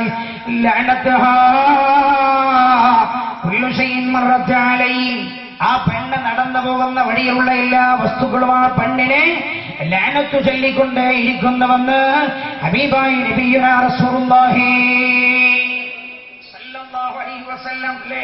പല ആളുകൾക്കും പെണ്ണ് നഷ്ടപ്പെട്ടു പോയതെങ്ങനെ? അങ്ങാടിക്ക് പോയതാണ്, വസ്ത്രം വാങ്ങാൻ പോയതാണ്, സാധനം വാങ്ങാൻ പോയതാണ്. പലരുടെയും മടിത്തട്ടിൽ അവനവന്റെതല്ലാതെ മക്കൾ ജനിച്ചു വീഴുന്നതുകൊണ്ടാ. പെണ്ണ് രംഗപ്രവേശനം ചെയ്തതുകൊണ്ട്. അതുകൊണ്ട് തന്നെ പെണ്ണിനെ പരസ്യമായി ഖുർആൻ പറഞ്ഞതുണ്ട്. ശ്രദ്ധിക്കൂ നിങ്ങൾ. വഖർന. ഉമ്മമാരെ കേട്ടോളൂ. പടച്ച റബ്ബ പറയുന്നത്, ഞാൻ എന്റെ വക പറയുകയില്ല. പടച്ച റബ്ബ് വഖർന, വീട്ടിൽ അടങ്ങി ഒതുങ്ങിക്കഴിഞ്ഞോളാം. ഈ വാക്ക് കേൾക്കുന്ന മുഴുവൻ ആളുകളോടും കേട്ടവരോടും ഞാൻ പറയാം, നിങ്ങൾ കേൾക്കാത്തവർക്ക് എത്തിച്ചു കൊടുക്കണം. അല്ലാഹുവിന്റെ കൽപ്പന പെണ്ണെ ഇറങ്ങി നടക്കുന്നല്ല. വഖർന ഫീ ബുയൂതികുൻ.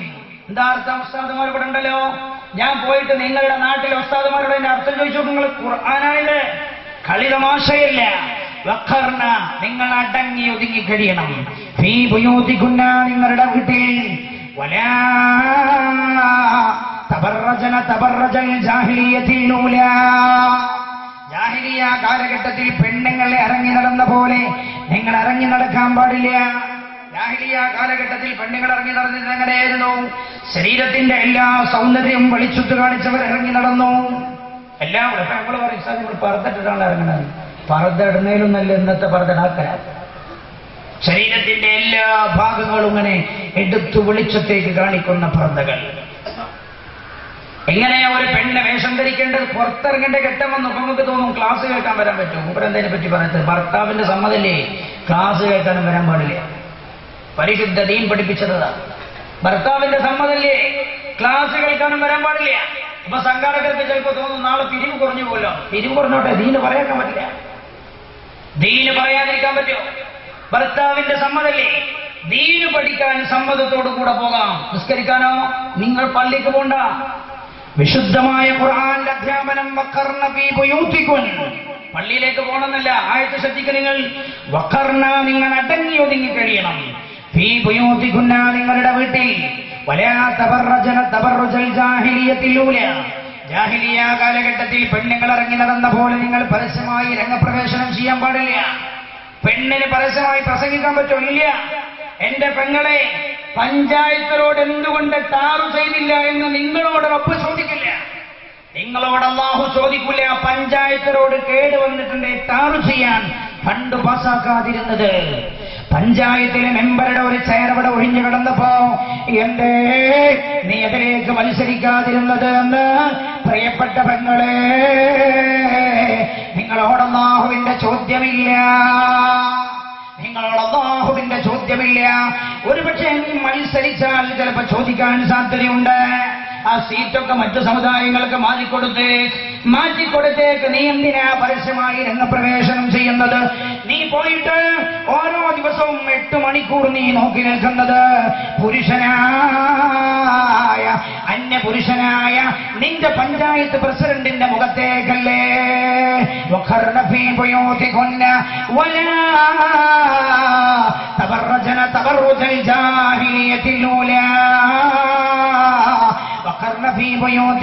നിങ്ങൾ നിങ്ങളുടെ വീട്ടിൽ അടങ്ങി ഒതുങ്ങി കഴിയണേ. വലാ തബറജന തബറുജൽ ജാഹിലിയത്തിൽ ഊലാ. നിങ്ങൾ പരസ്യമായി രംഗപ്രവേശനം ചെയ്യരുത്. നിങ്ങൾ കണ്ട എവിടെ എത്തിയ അവസ്ഥ? പെണ്ണ് പ്രസംഗിക്കാൻ ഞാനൊരിക്കൽ എന്റെ മഹല്ലിൽ പട്ടന്നൂരിൽ എത്തുന്ന സമയത്ത് ബസ് ഇറങ്ങിയിട്ട് ഇങ്ങനെ പോവാം. അപ്പണ്ട് ഒരു സൂറത്താത്ത അങ്ങനെ പ്രസംഗിക്കുന്നു ബസ് സ്റ്റാൻഡിൽ. സൂറത്താത്ത നല്ല പറത്തയിട്ടിട്ട് മക്കളെ കെട്ടിട്ട് പെണ്ണിങ്ങനെ പ്രസംഗിക്കുകയാണ്. കുറെ നഫീസുത്താത്തമാരുടെ മുമ്പിൽ ഇങ്ങനെ വന്നിരിക്കും. അത് കാണാൻ ഇത്ര ചെറുപ്പക്കാരെ കിട്ടില്ല, ഉറപ്പല്ലേ? അമേരിക്കയിലൊരു പെണ്ണ് ഖുത്ബയോതി എന്ന് കേട്ടു. ചില ആൾക്കാരൊക്കെ പറഞ്ഞു നമ്മുടെ നാട്ടിലൊക്കെ നടപ്പിലാക്കണം. എന്റെ അഭിപ്രായം ആള് കുറഞ്ഞ മഹലിലൊക്കെ നടപ്പിലാക്കാൻ നല്ല ആളുണ്ടാവും. പക്ഷെ അള്ളാഹ് സ്വീകരിച്ചോളുമില്ല. പെണ്ണിന് ഇമാമത്തിന് അധികാരം. ഞാൻ ചോദിക്കട്ടെ, 1,24,000-ഓളം പ്രവാചകന്മാർ വന്നിട്ട് ഒരു പ്രവാചകനെങ്കിലും ഒരു പെണ്ണിനെ അല്ലാഹു തെരഞ്ഞെടുത്തോ? ഒരു പെണ്ണിനെ. അതുകൊണ്ട് ഞാൻ പറയട്ടെ പ്രിയപ്പെട്ടവരെ, ആ സീറ്റൊക്കെ മറ്റു സമുദായക്കാരുണ്ട്, അവർക്ക് മാറ്റിക്കൊടുത്ത പാർട്ടി കുറെ ആളില്ല. പാർട്ടിയിൽ മെമ്പർമാർ കൂടും. പാർട്ടിയിൽ ഞാൻ ദീനാ പറയുന്നത്, പടച്ച റബ്ബിന്റെ ദീൻ. വഖർന, വീട്ടിൽ അടങ്ങി ഒതുങ്ങി കഴിഞ്ഞോളണം. വലാ തബറജന തബറുജൽ ജാഹിലിയത്തിൽ ഊലാ. ജാഹിലിയ കാലഘട്ടത്തിൽ പെണ്ണുങ്ങൾ പുറത്തിറങ്ങിയ പോലെ നിങ്ങൾ പുറത്തിറങ്ങരുത്. പിന്നെ പറയുന്നുണ്ട് നിസ്കാരം നിങ്ങൾ നിലനിർത്തണം. എവിടുന്ന്? വീട്ടിൽ അടങ്ങി ഒതുങ്ങി കഴിഞ്ഞോളൂ. വീട്ടിൽ നിസ്കരിച്ചോളൂ. ചില ആൾക്കാർ പറഞ്ഞ അങ്ങനല്ല, വീട്ടിൽ അടങ്ങി ഒതുങ്ങി കഴിയുക. നിസ്കരിക്കാൻ പുറത്തിറങ്ങാം.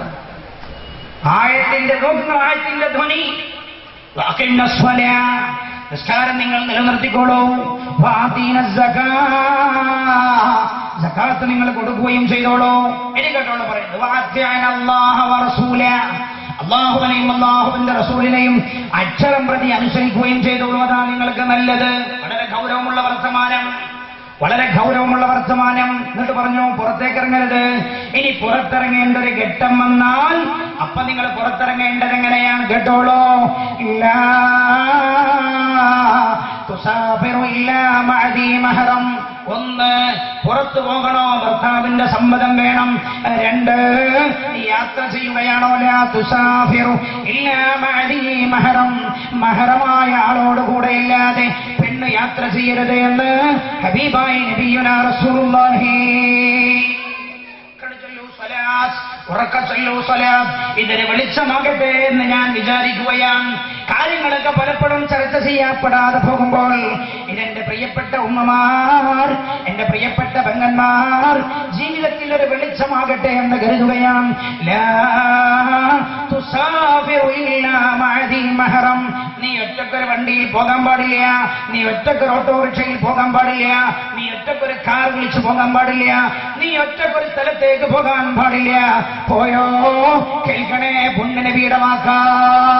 എന്റെ പ്രിയപ്പെട്ട പ്രവാസിയായ സഹോദര, നിനക്കെന്നോ നിഅമത്ത് തന്നിട്ടുണ്ട്, നീ ഒരു വണ്ടി വാങ്ങിച്ചിട്ടുണ്ട്, നീ ഗൾഫിലേക്ക് പോകുമ്പോ എന്റെ ഭാര്യ കഷ്ടപ്പെടരുതെന്ന് കരുതി ഒരു ഡ്രൈവറെയും നീ നിശ്ചയിച്ചു കൊടുത്തിട്ടുണ്ട്. ആ ഡ്രൈവറുടെ കൂടെ നിന്റെ ഭാര്യക്ക് ആ ഡ്രൈവറെ ഒറ്റക്ക് ഓട്ടിപ്പോകാൻ അല്ലാഹുവിന്റെ ദീൻ അനുവാദം നൽകുന്നില്ല. നീ ഇല്ലാത്ത സമയത്ത് ആ ഡ്രൈവർക്ക് നിന്റെ വീട്ടിലേക്ക് കയറാൻ സമ്മതം നീ കൊടുത്താൽ അപകടം ഉണ്ടാകാൻ ഇടയുണ്ട് എന്ന് ഹബീബായ നബിയുനാ റസൂലുള്ളാഹി. നീ ഇല്ലാത്ത ചില ആളുകൾക്ക് ഒരു സ്വഭാവം ഉണ്ടെന്താ അറിയോ, ഗൾഫിൽ നിന്ന് വരുന്ന സമയത്ത് സാധനം കൊടുത്തേക്കും. സാധനം വേറെ ചില ആൾക്കാരുടെ സ്വഭാവം അവനവന്റെ ഫാമിലിനൊക്കെ വേറെ കാണിച്ചു കൊടുക്കുക, വേറെ ഫാമിലിനെ അവനവനെ കാണിച്ചു തരാം. ഇതൊക്കെ തമ്മാടിത്തരം, മഹാ തമ്മാടിത്തരം. ഇതെല്ലാം തമ്മാടിത്തരങ്ങൾ, തമ്മാടിത്തരം. എടോ, നിന്റെ പെണ്ണിനെ നീയെ കാണേണ്ടിയാണ്, നിന്റെ പെണ്ണിനെ കാഴ്ച വസ്തുവാക്കുവല്ല ചെയ്യേണ്ടത്. നമ്മളിപ്പോ അങ്ങനെയുള്ള ചെയ്യണേ. കല്യാണത്തിനൊക്കെ പോയി ഈ പെണ്ണിനെ മാറ്റി ചൊരുക്കിയിട്ട് സ്റ്റേജിലാണ് കൊണ്ടുവരുന്ന സംസ്കാരമൊക്കെ പോയി വരുന്ന സമയത്ത് തന്നെ കാണുന്നത് എന്താ, ആണിന്റെയും പെണ്ണിന്റെയും ഫോട്ടോ. ഏതെങ്കിലും ഉസ്താദ് പറയണം ആ ഫോട്ടോ എടുത്താലേ ഞാൻ വരുള്ളൂ എന്ന് പറഞ്ഞാൽ ഉത്തരവ് പറയും, മണനെ നീ വന്നിട്ടില്ലെങ്കിൽ നിന്റെ മകൾ നടക്കണം. ഒരു സ്ഥലത്തുനിന്ന് ഫോട്ടോ എടുത്തു മാറ്റാൻ വേണ്ടി പറഞ്ഞപ്പോ ഉണ്ടായ പ്രയാസം എനിക്കറിയാം. എന്തെന്നോ എന്റെ പെണ്ണിനെ വേറെ കാണിച്ചു കൊടുക്കുന്നത്, അതല്ലേ അപകടം ഉണ്ടായി. കണ്ടതല്ലേ അപകടം, കണ്ടതല്ലേ അപകടം, കണ്ടതല്ലേ അപകടം. നമ്മുടെ തൊട്ടടുത്ത മാഹി പോണ്ടിച്ചേരി ഗവൺമെന്റ് പാസ്സാക്കില്ലേ, എല്ലാ കുട്ടികളോടും സ്കൂളിലേക്ക് വരുമ്പോ പർദ്ദയിട്ട് വരാൻ, അല്ലെങ്കിൽ ഓവർകോട്ട് ഇട്ട് വരാൻ. ലൂസായ ഓവർകോട്ട് എന്റെ ശരീരം കാണുന്നത് അപകടത്തിന് കാരണമെന്ന് 14 നൂറ്റാണ്ട് മുമ്പ് ഹബീബായ നബിയുനാ റസൂലുള്ളാഹി സല്ലല്ലാഹു അലൈഹി വസല്ലം തങ്ങൾ പഠിപ്പിച്ചെടുത്തേക്ക് ലോകം തിരിച്ചു വരികയാണ്. പുണ്യനബി പറഞ്ഞല്ലോ, അന്നത് നോക്കരുതേ, നോട്ടം സഹമുൻ മിൻ സിമിമ സഹമുൻ മസ്മൂമൻ മിൻ സിഹാബി ഇബ്ലീസ്. പിശാചിന്റെ വിഷമൂട്ടപ്പെട്ട അമ്പാണെന്ന് ഹബീബായ നബിയുനാ റസൂലുള്ളാഹി സല്ലല്ലാഹു അലൈഹി വസല്ലം. നോക്ക്, പുറത്തിറങ്ങാൻ നിങ്ങൾ ആലോചിക്കണം, ഒതു എടുക്കുമ്പോ ഏടുന്ന് ഒതു എടുക്കണം എന്ന് കർക്കശമായിരുന്നു പറഞ്ഞിട്ടില്ല. ഒതു ചെയ്യുമ്പോ എവിടുന്ന് ഒതു എടുക്കണം, കയ്യെത്ര വട്ടം കഴുകണം ഖുർആനില്ല. മഹാനായ നബിയുനാ റസൂലുള്ളാഹി സല്ലല്ലാഹു അലൈഹി വസല്ലം തങ്ങളാ പഠിപ്പിച്ചത്. ചെവി എത്ര വട്ടം തടവണം, തടവേണ്ടത് എവിടെ, ഖുർആൻ പറഞ്ഞു തന്നിട്ടില്ല. നേരെ നേരെ ഞങ്ങൾ ചിന്തിക്കണം പ്രിയപ്പെട്ട ഉമ്മ.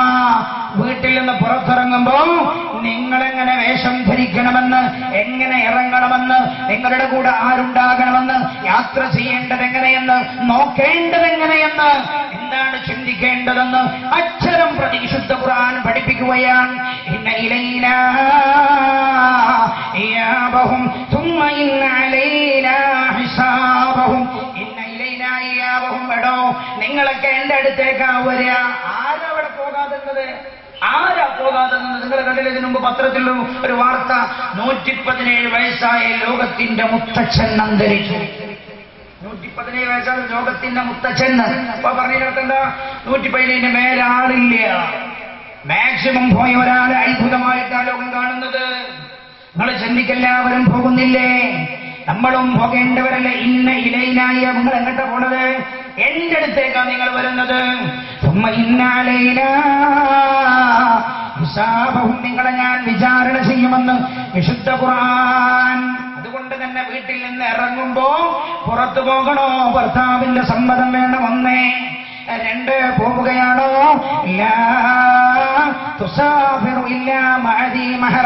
മഹറമായ ഒരാൾ കൂടെ യാത്രക്ക് വേണം. അതുകൊണ്ട് ഒറ്റക്കൊരു പെണ്ണ് ഓട്ടോറിക്ഷ വിളിച്ചു പോവുകയാണോ, അള്ള ഇഷ്ടപ്പെടാത്ത പണിയാ ചെയ്യുന്നത്. ഒറ്റക്കൊരു കാർ വിളിച്ചിട്ടാണ് പോകുന്നത്, പടച്ചറപ്പ് ഇഷ്ടപ്പെടാത്ത പണിയാ ചെയ്യുന്നത്. നിന്റെ കൂടെ മഹറമായ ഒരാളില്ലേ, കേട്ടോളൂ, റസൂലുള്ള പറയാനില്ല, യഖ്ലുവന്ന റജുലുൻ മിംറാ ഇല്ലാ വശൈത്താനു താലിദുഹുമാ. ഒരന്യ പുരുഷനും ഒരന്യ സ്ത്രീയും ഒരു സ്ഥലത്ത് ഒരുമിക്കുകയില്ല. ഇല്ലാ വശൈത്താനു താലിദുഹുമാ. പിശാച് അവരിൽ മൂന്നാമനായിരിക്കുമെന്ന് നബിയുനാ റസൂലുള്ളാഹി. പിശാച് അവരിൽ മൂന്നാമനാവും. ആരാ പറഞ്ഞ? പുണ്യനബിയ. വള്ളിക്ക് പുള്ളിക്ക് വ്യത്യാസം നിങ്ങൾ കണ്ട. വള്ളിക്ക് പുള്ളിക്ക് വ്യത്യാസമുണ്ടെന്ന് കരുതണ്ട. പുണ്യനബിയാ പറഞ്ഞത്. മൂന്നാമതായി പിശാചുണ്ടാകും, പഴച്ചു പോകാൻ കാരണമാവും. അതുകൊണ്ട് മഹറമില്ലാതെ യാത്ര ചെയ്യരുത്.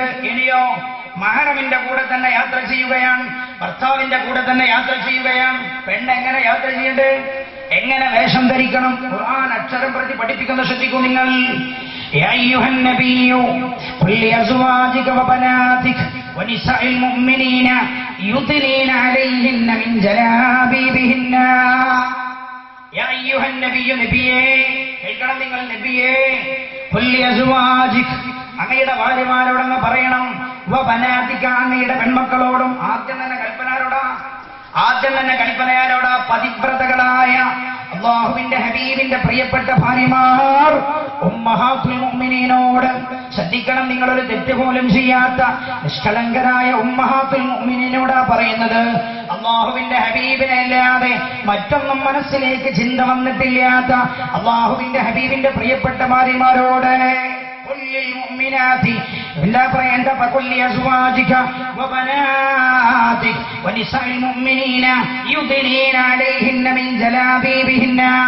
അവരോട് ആകെ മൂടുന്ന വസ്ത്രം ധരിക്കാൻ പറയണേ. ശരീരമാകെ മൂടുന്ന വസ്ത്രം ധരിക്കാൻ പറയണേ. ശരീരമാസകലം മൂടുന്ന വസ്ത്രം. യുദ്നീന അലൈഹിന്ന മിൻ ജലാബീബിഹിന്ന ദാലിക അദ്നാ അയ്യുറഫ്ന ഫലാ യുദൈൻ. അതാണ് അവർ മോശം ചിന്താഗതിക്കാരല്ല എന്ന് തിരിച്ചറിയാനും അങ്ങനെ ഉപദ്രവിക്കപ്പെടാതിരിക്കാനും ഏറ്റവും നല്ലത് അതാണ്. ഫലാ യുദൈൻ ഖുർആനാ പറയുന്നത്. അല്ലോ ശ്രദ്ധിക്കണം. ഫലാ യുദൈൻ, ഫലാ യുദൈൻ, ഫലാ യുദൈൻ. പർച്ചേസിന്റെ പത്താണോ? പർച്ചേസിന്റെ പത്തല്ലേ? എന്താ വാങ്ങണ്ടേ? ഫലാ യുദൈൻ, ആകെ മൂടുന്ന വസ്ത്രം ധരിക്കണേ. എന്നാൽ ഫലാ യുദൈൻ, അവർ ഉപദ്രവിക്കപ്പെടില്ല. കാരണം എന്താ? നോട്ടമാണ് അപകടത്തിന്റെ തുടക്കം. അല്ലേ? നോട്ടമാണ് അപകടത്തിന്റെ തുടക്കം. ഞാൻ ചോദിക്കട്ടെ, ഒരു സാധനം വാങ്ങണം മുകളിൽ തോന്നലെപ്പോഴാണ്? സാധനം കാണുമ്പോഴാണ്. ആ സാധനം കാണുമ്പോഴല്ലേ വാങ്ങണമെന്ന് തോന്നാം, സ്വന്തമാക്കണമെന്ന് തോന്നാം. ഇത് തന്നെ ഈ മാനസികാവസ്ഥ വെച്ച് ചിന്തിച്ചാൽ മതി. അതുകൊണ്ട് നോട്ടം ശരീരത്തിൽ വീഴാതിരിക്കാൻ ആകെ മൂടുന്ന വസ്ത്രം ധരിക്കണം. എങ്ങനത്തെ വസ്ത്രം? ടൈറ്റോ? നോ. ശരീരത്തിന് അനായാസമായ നല്ല ആയാസകരമായ വസ്ത്രം. ശരീരത്തിന് നല്ല ലൂസ്, ശരീരത്തിന്റെ തടിയൊന്നും വെളിച്ചത്തേക്ക് കാണാത്ത. അല്ലേ? ചില പെണ്ണുങ്ങളൊക്കെ കയറി ബസ്സിന്റെ കമ്പിയുടെ പിടിച്ചാൽ കാണാം, ഓള് വല്ല ജിംനേഷ്യത്തിന് പോകണമെന്ന് തോന്നുന്നു പോകും. നരകത്തിലേക്കാണ് ആ പർദ്ദ. ആ പർദ്ദ നരകത്തിലേക്കാണ്. നിന്റെ കൈയിന്റെ കൈക്കൊടയുടെ ആകാരം വെളിച്ചത്ത് കാണിക്കുന്ന പർദ്ദ. നിന്റെ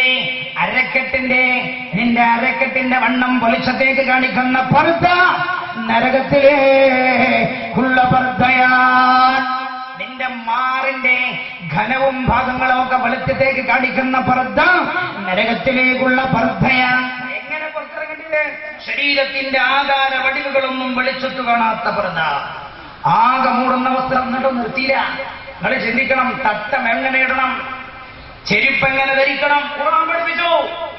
വിശുദ്ധ ഖുർആൻ ചെവി തടവേണ്ടത് എവിടെയാണെന്ന് മുത്തുനബിയോട് പഠിപ്പിക്കാനാ പറഞ്ഞത്. എന്നാൽ ഇത് മുത്തുനബിയല്ല, അല്ലാഹു തന്നെ നേരിട്ട് പഠിപ്പിക്കുകയാണ്. നേരിട്ട് അക്ഷരം പ്രതി കേൾക്കണേ നിങ്ങൾ. ഖുലിൽ മുഅ്മിനാതി യഗ്ളുന്ന മിൻ അബ്സാരിഹിന്ന. മുഅ്മിനത്തായി സ്വർഗ്ഗത്തിൽ കടക്കാൻ ആഗ്രഹിക്കുന്ന പെണ്ണിനോട് പറയണം. ആ പെണ്ണെങ്ങനെ പുറത്തിറങ്ങേണ്ടത്? യഗ്ളുന്ന മിൻ അബ്സാരിഹിന്ന, കണ്ണടക്കാൻ പറയണം. പുറത്തിറങ്ങേണ്ട ഘട്ടത്തിലിറങ്ങണവരെ കണ്ണടക്കാൻ, കണ്ണടിച്ച് നടന്നു. അപ്പൊ എന്ത് ചെയ്യും? കണ്ണടക്കണം എന്ന് പറഞ്ഞതിന്റെ അർത്ഥം എന്താ? പെണ്ണിങ്ങനെ നോക്കിയിട്ട് നടക്കാൻ പാടില്ല. പെണ്ണിങ്ങനെ നോക്കിയിട്ട് നടക്കാൻ പാടില്ല. പണ്ടത്തെ പെണ്ണുങ്ങൾ നടന്നു കണ്ടില്ലേ? കാലിൽ ചെരുപ്പ് അവർ ധരിക്കാറുണ്ടായിരുന്നില്ല. എന്തേ?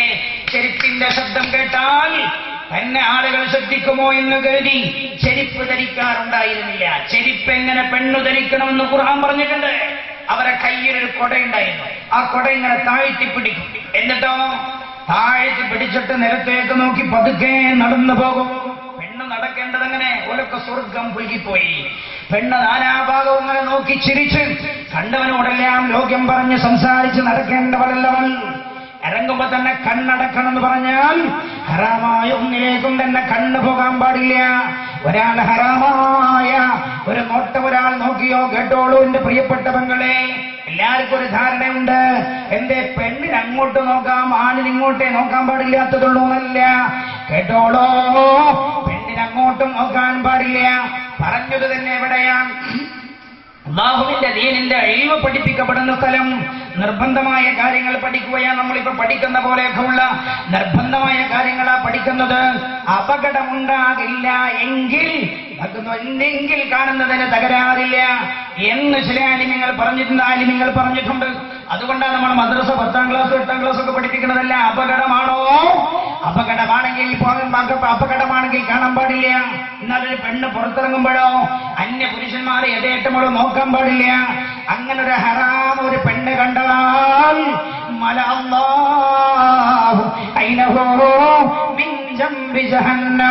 പുരുഷനോടും പെണ്ണിനോടും ആണിനോടും ആ പറയുന്നത് ഒരാൾ തന്റെ കണ്ണിനെ ഹറാമായ നോട്ടം കൊണ്ട് നിറച്ചാൽ അല്ലാഹു ആ കണ്ണുകളെ നരകത്തിന്റെ തീക്കട്ട കൊണ്ട് നിറക്കുന്നതാണെന്ന് ഹബീബായ നബിയുനാ റസൂലുള്ളാഹി. കളിയല്ല പറയണത്, കളിയല്ല. ഒന്ന് മരിച്ചതൊന്ന് പോയി നോക്കുകള്. മരിച്ച ഖബർ 2 ആഴ്ച കഴിഞ്ഞൊന്ന് പൊളിച്ചു നോക്ക്. മരിച്ചുപോയ ആളുടെ ഖബർ 2 ആഴ്ച കഴിഞ്ഞിട്ടൊന്ന് പൊളിച്ചു നോക്കണ്ട പ്രിയപ്പെട്ട സഹോദരി. കണ്ണ് നിറയെ പുഴുക്കള, കാത് നിറയെ പുഴുക്കള. നാളെ നമ്മുടെ വിഷയം മരണമാണല്ലോ. മരണത്തിന്റെ രംഗം നമ്മൾ പറയും. അല്ലാഹു തൗഫീഖ് ചെയ്യുമാറാകട്ടെ. കവൽ നിറയെ പുഴുക്കളാണ്. അന്യപുരുഷന്മാർ കാണാൻ വേണ്ടി മംഗലത്തിന് പോകുന്ന സമയത്ത് മുഖത്ത് പൗഡറിട്ട് മിനിക്ക് ചമഞ്ഞിറങ്ങി അന്യപുരുഷന്മാർക്കിടയിലൂടെ അത്തറ് പുരട്ടിയിട്ട് പോകുന്ന പെങ്ങളെ, നിങ്ങളുടെ കാര്യത്തിൽ വല്ലാതെ ബേജാറ് തോന്നുകയാണ്. നിങ്ങളുടെ കാര്യത്തിൽ വല്ലാതെ ബേജാറ് തോന്നുകയാണ്. നരകമാണ് വാസസ്ഥലമെന്ന് ഹബീബായ റസൂലുള്ളാഹി സ്വല്ലല്ലാഹു അലൈഹി വസല്ലം. നോക്ക്, നിങ്ങൾ പുറത്തിറങ്ങേണ്ടത് എങ്ങനെയാ? വെലസാൻ. ഒരു പെണ്ണിന് അല്ലാഹു അനുവാദം തന്നിട്ടില്ല. വേദനിക്കുന്ന പ്രവാസിയും വിലസുന്ന നാദികളും എന്നല്ല വിഷയം. വെലസാൻ അല്ലാഹു അനുവാദം തന്നില്ല. പെണ്ണ് പുറത്തിറങ്ങുകയാണോ? പുറത്തിറങ്ങേണ്ടതെങ്ങനെ? വേഷം ധരിക്കേണ്ടതെങ്ങനെ? ആകെ മൂടുന്ന വസ്ത്രം ധരിക്കണം. എന്നിട്ടോ യഗ്ളുന്ന മിൻ അബ്സാരിഹിന്ന. തട്ടടാൻ പറഞ്ഞതിന്റെ മുമ്പ് തന്നെ പറയാം കണ്ണടക്കണം എന്നതാ. അപ്പൊ ഇറങ്ങണതിന് മുമ്പ് തന്നെ തീരുമാനിക്കണം ഞാനൊരു ഹറാമും കാണൂല. താഴേക്ക് നോക്കിയിട്ടാണ് നടക്കേണ്ടത്. യഗ്ളുന്ന മിൻ അബ്സാരിഹിന്ന വയഹ്ഫദ്ന ഫുറൂജഹുന്ന. നിങ്ങളുടെ ഔറത്തും നിങ്ങൾ ശ്രദ്ധിച്ചിരിക്കണേ. അപ്പൊ എന്താ അർത്ഥം? കണ്ണിനെ ശ്രദ്ധിക്കാതെ ഗുഹ്യ ഭാഗത്തെ സൂക്ഷിക്കാൻ കഴിയില്ല. ശരീരത്തെ സൃഷ്ടിച്ച റബ്ബാ പറഞ്ഞത്. ചില ആൾക്കാർ പറയും ഞങ്ങളിന് അങ്ങനൊന്നുമല്ല, കമ്പനിയാണ്. എന്ത് കമ്പനിയാണോ? കമ്പനിയിലെ കൊമ്പനി. അള്ളാ പറഞ്ഞത് കണ്ണ് സൂക്ഷിക്കാതെ ഗുഹ്യ ഭാഗം സൂക്ഷിക്കാൻ കഴിയില്ല. ഞങ്ങൾ ചെറുപ്പത്തിൽ വലിയ കമ്പനി ആയിരുന്നില്ല, പിന്നെ വലിയ അപകടമായി. 8ാം ക്ലാസ്സിൽ വെച്ച് പ്രേമിച്ചതാണ്. നിങ്ങൾക്കറിയോ, രണ്ടാളുകൾ തമ്മിലുള്ള ബന്ധം വേർപ്പെടുത്തേണ്ടി വന്നു. കല്യാണം കഴിഞ്ഞു 2 മാസമായിട്ടും ശരീരം തൊടാൻ സമ്മതിക്കുന്നില്ല. അവസാനം ഒരു രാത്രികൾ പൊട്ടിത്തെറിച്ചിട്ട് പറഞ്ഞു, നിങ്ങൾ എനിക്കിഷ്ടമല്ല. നിക്കാഹ് കഴിഞ്ഞ് 2 മാസം കഴിഞ്ഞ് വാപ്പക്ക് വേണ്ടിയാണ് ഞാൻ നിക്കാഹ് സമ്മതിച്ചത്. ഉമ്മാക്ക് വേണ്ടി ഞാൻ മംഗലം കഴിച്ചതാണ്. ഞാൻ 8ാം ക്ലാസ്സിൽ പ്രേമിക്കുന്ന ഒരുത്തുണ്ട്, ഓ മതി എനിക്ക്. അപകടം എവിടെ ഉണ്ടായത്? നമ്മൾ പറഞ്ഞില്ലേ ഇസ്ലാം ഖുറാഫാത്താണ്. ഇസ്ലാമിക നിയമമൊന്നും നടക്കൂല. ഇസ്ലാമിക നിയമം. എത്ര വാപ്പമാർക്ക് ആ സ്വന്തം മക്കളെ നഷ്ടപ്പെട്ടത്, എത്ര ഉമ്മമാരായിരുന്നു കരയുന്നത്. 18 വയസ്സ് വരെ ഞാൻ ഇപ്പോഴത്തൊരു വിഷയത്തിൽ ഇടപെട്ടു. 2 പേരെയും വിളിച്ചു. കുട്ടിയോട് ഞാൻ ചോദിച്ചു, എടി മോളെ, നീ ചെയ്തത് ഇത്ര വലിയ അപരാധ. 17 കൊല്ലം നിന്റെ വാപ്പി നിന്നെ കഷ്ടപ്പെട്ട് വളർത്തിയിട്ട് നീ ഇപ്പോൾ അവരെ കരയിപ്പിക്കുകയാണോ? 18 കൊല്ലം വളർത്തിയിട്ട് കുട്ടിനോടല്ലേ ചോദിക്കണ്ടേ? വാപ്പനോട് ചോദിക്കണ്ടേ? ഉമ്മനോട് ചോദിക്കണ്ടേ? എന്തേ അപകടമാണ്? പക്ഷെ കുട്ടിയെ പിന്തിരിപ്പിക്കാൻ ഞാൻ ചോദിച്ചു, മോളെ 17 കൊല്ലം നിന്റെ വാപ്പമ്മ കഷ്ടപ്പെട്ട് വളർത്തിയിട്ട് നീ ഇപ്പൊ അവരെ കരയിപ്പിക്കുകയാണോ എന്ന് ഞാൻ ചോദിക്കേണ്ടി വന്നു. എത്ര ഉമ്മമാരാ കരയുന്നത്? എന്റെ അപകടം നോട്ടം. ഖുർആൻ പറഞ്ഞിട്ടുണ്ടോ? തെറ്റില്ല. കാരണം ഇത് സൃഷ്ടിച്ച ആളാ, സൃഷ്ടിയുടെ സ്വഭാവം വരണത്. നമ്മുടെ വീട്ടിലൊക്കെ ഫ്രിഡ്ജ് വാങ്ങാറില്ലേ? ഫ്രിഡ്ജ് വാങ്ങുന്ന സമയത്ത് ഒരു കാറ്റലോഗ് തരില്ലേ? ഉപയോഗക്രമം, വാറണ്ടി, ഗ്യാരണ്ടി. ഇത്ര കൊല്ലം ഇന്നതിനാ ഉപയോഗിക്കേണ്ടത്, ടൈമർ, വാഷർ ഒക്കെ പഠിപ്പിച്ചിട്ടില്ലേ? അത് ഒരാൾ അതിന്റെ ഉപയോഗത്തിലല്ലാതെ ഉപയോഗിച്ചാലോ മെഷീൻ കേടുവരും. ആ മെഷീൻ അപകടം ഉണ്ടാക്കിയേ പറയുകയുള്ളൂ. എടോ, കണ്ണ് സൃഷ്ടിച്ചതിൽ വല്ല പങ്കും നിനക്കുണ്ടടാ? നീ പറയുന്നു ഇസ്ലാമിന് നേരെ വഞ്ചനം കാണിക്കുകയാണ് ഞാൻ. ഈ ഇസ്ലാം വലിയ അപകടത്തിന്റെ മതമാണ്. നല്ല മനുഷ്യന് ജീവിക്കാൻ സുന്ദരമായ വഴി കാണിച്ച മതമാണ്. കണ്ണ് നാമല്ലേ മനുഷ്യന് കൊടുത്തതെന്ന് വിശുദ്ധ ഖുർആൻ. എന്നിട്ട് റബ്ബ് കണ്ണിന്റെ പ്രത്യേകത പറയാം. കണ്ണ് ശ്രദ്ധിച്ചില്ലേ അപകടപ്പെടും. അതുകൊണ്ട് പറഞ്ഞു, പെണ്ണെ നിങ്ങൾ പുറത്തിറങ്ങരുത്. ഇറങ്ങേണ്ട ഘട്ടം വന്നാൽ തന്നെ കണ്ണടക്കണം. ഈ കേട്ടോ. പിന്നെ ചെയ്യേണ്ടത് എന്താ? യുദിനീനാലൈഹിന്ന നേരത്തെ പറഞ്ഞു. പിന്നെ പറയാൻ കണ്ണടക്കണുണ്ടോ? അപ്പൊ ആകെ മൂടുന്ന വസ്ത്രം ഇട്ടാലും പോരാ, വസ്ത്രമിട്ടാലും അപകടം വരാം. നീ എന്ത് ചെയ്യണം? കണ്ണടക്കണം. അന്യസ്ഥലത്തേക്കും നോക്കരുത്. ഇതിട്ടാ പിന്നെ ആരെയും നോക്കാമെന്ന് നീ വിചാരിക്കരുത്. എന്തോ ഒരു പ്രയോഗം.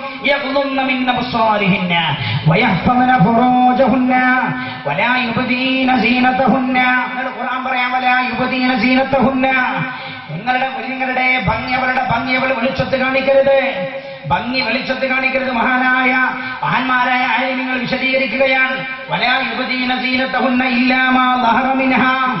പ്രത്യക്ഷമായ ഭംഗിയല്ലാതെ പിന്നെ ഭംഗി വെളിച്ചത്ത് കാണിക്കരുത്. ഇത് വിശദീകരിച്ചുകൊണ്ട് ആലിമീങ്ങൾ പറയുന്നു, മഹാന്മാർ പറയുകയാണ്, എന്താ വെളിച്ചത്ത് കാണുന്ന ഭംഗിയല്ലാതെ വെളിച്ചത്ത് കാണിക്കരുതെന്ന് പറഞ്ഞാൽ ഇതിന്റെ അർത്ഥം എന്താ? ആകെ ഒരു പെണ്ണ് വസ്ത്രം ധരിച്ചാൽ ആ വസ്ത്രത്തിന്റെ ഭാഗം കാണുമല്ലോ. ആകെ വസ്ത്രം ധരിച്ചാൽ വസ്ത്രത്തിന്റെ മുകൾ കാണും. ഇപ്പൊ നോക്ക് നിങ്ങൾ, എന്റെ തല നിങ്ങൾ കാണുന്നില്ല, തലപ്പാവ് കാണുന്നുണ്ട്. അങ്ങനെ വസ്ത്രത്തിന്റെ ബാഹ്യഭാഗം കാണുന്നത് വിരോധമില്ല. അല്ലാതെ ശരീരത്തിന്റെ ഒരു ഭാഗം പോലും വെളിച്ചത്ത് കാണിക്കരുത്. ഈ വയലു കേൾക്കുന്ന മുഴുവൻ അമ്മമാരോട് ഞാൻ പറയാം, നിങ്ങൾ ചെയ്യേണ്ടത് സ്വർഗം ആഗ്രഹിക്കുന്നവരാണോ? അടുത്തത് കേട്ടോളൂ. വലായുബദീന സീനതഹുന്ന ഇല്ലാ മാ ളഹറ മിൻഹാ വൽയദ്രിബന ബിഖുമുരിഹിന്ന അലാ ജുയൂബിഹിന്ന. വൽയദ്രിബന ബിഖുമുരിഹിന്ന. തട്ടം എങ്ങനെ ധരിക്കണം ഖുർആൻ പറഞ്ഞിട്ടുണ്ട്. നമ്മളതും പരസ്യത്തിൽ കാണുന്നത് പോലെയല്ല ധരിക്കേണ്ടത്. നമ്മളങ്ങനെ പരസ്യത്തിൽ ടിവിയിൽ എന്താ കണ്ട് അതാണ് നമ്മുടെ വേഷം.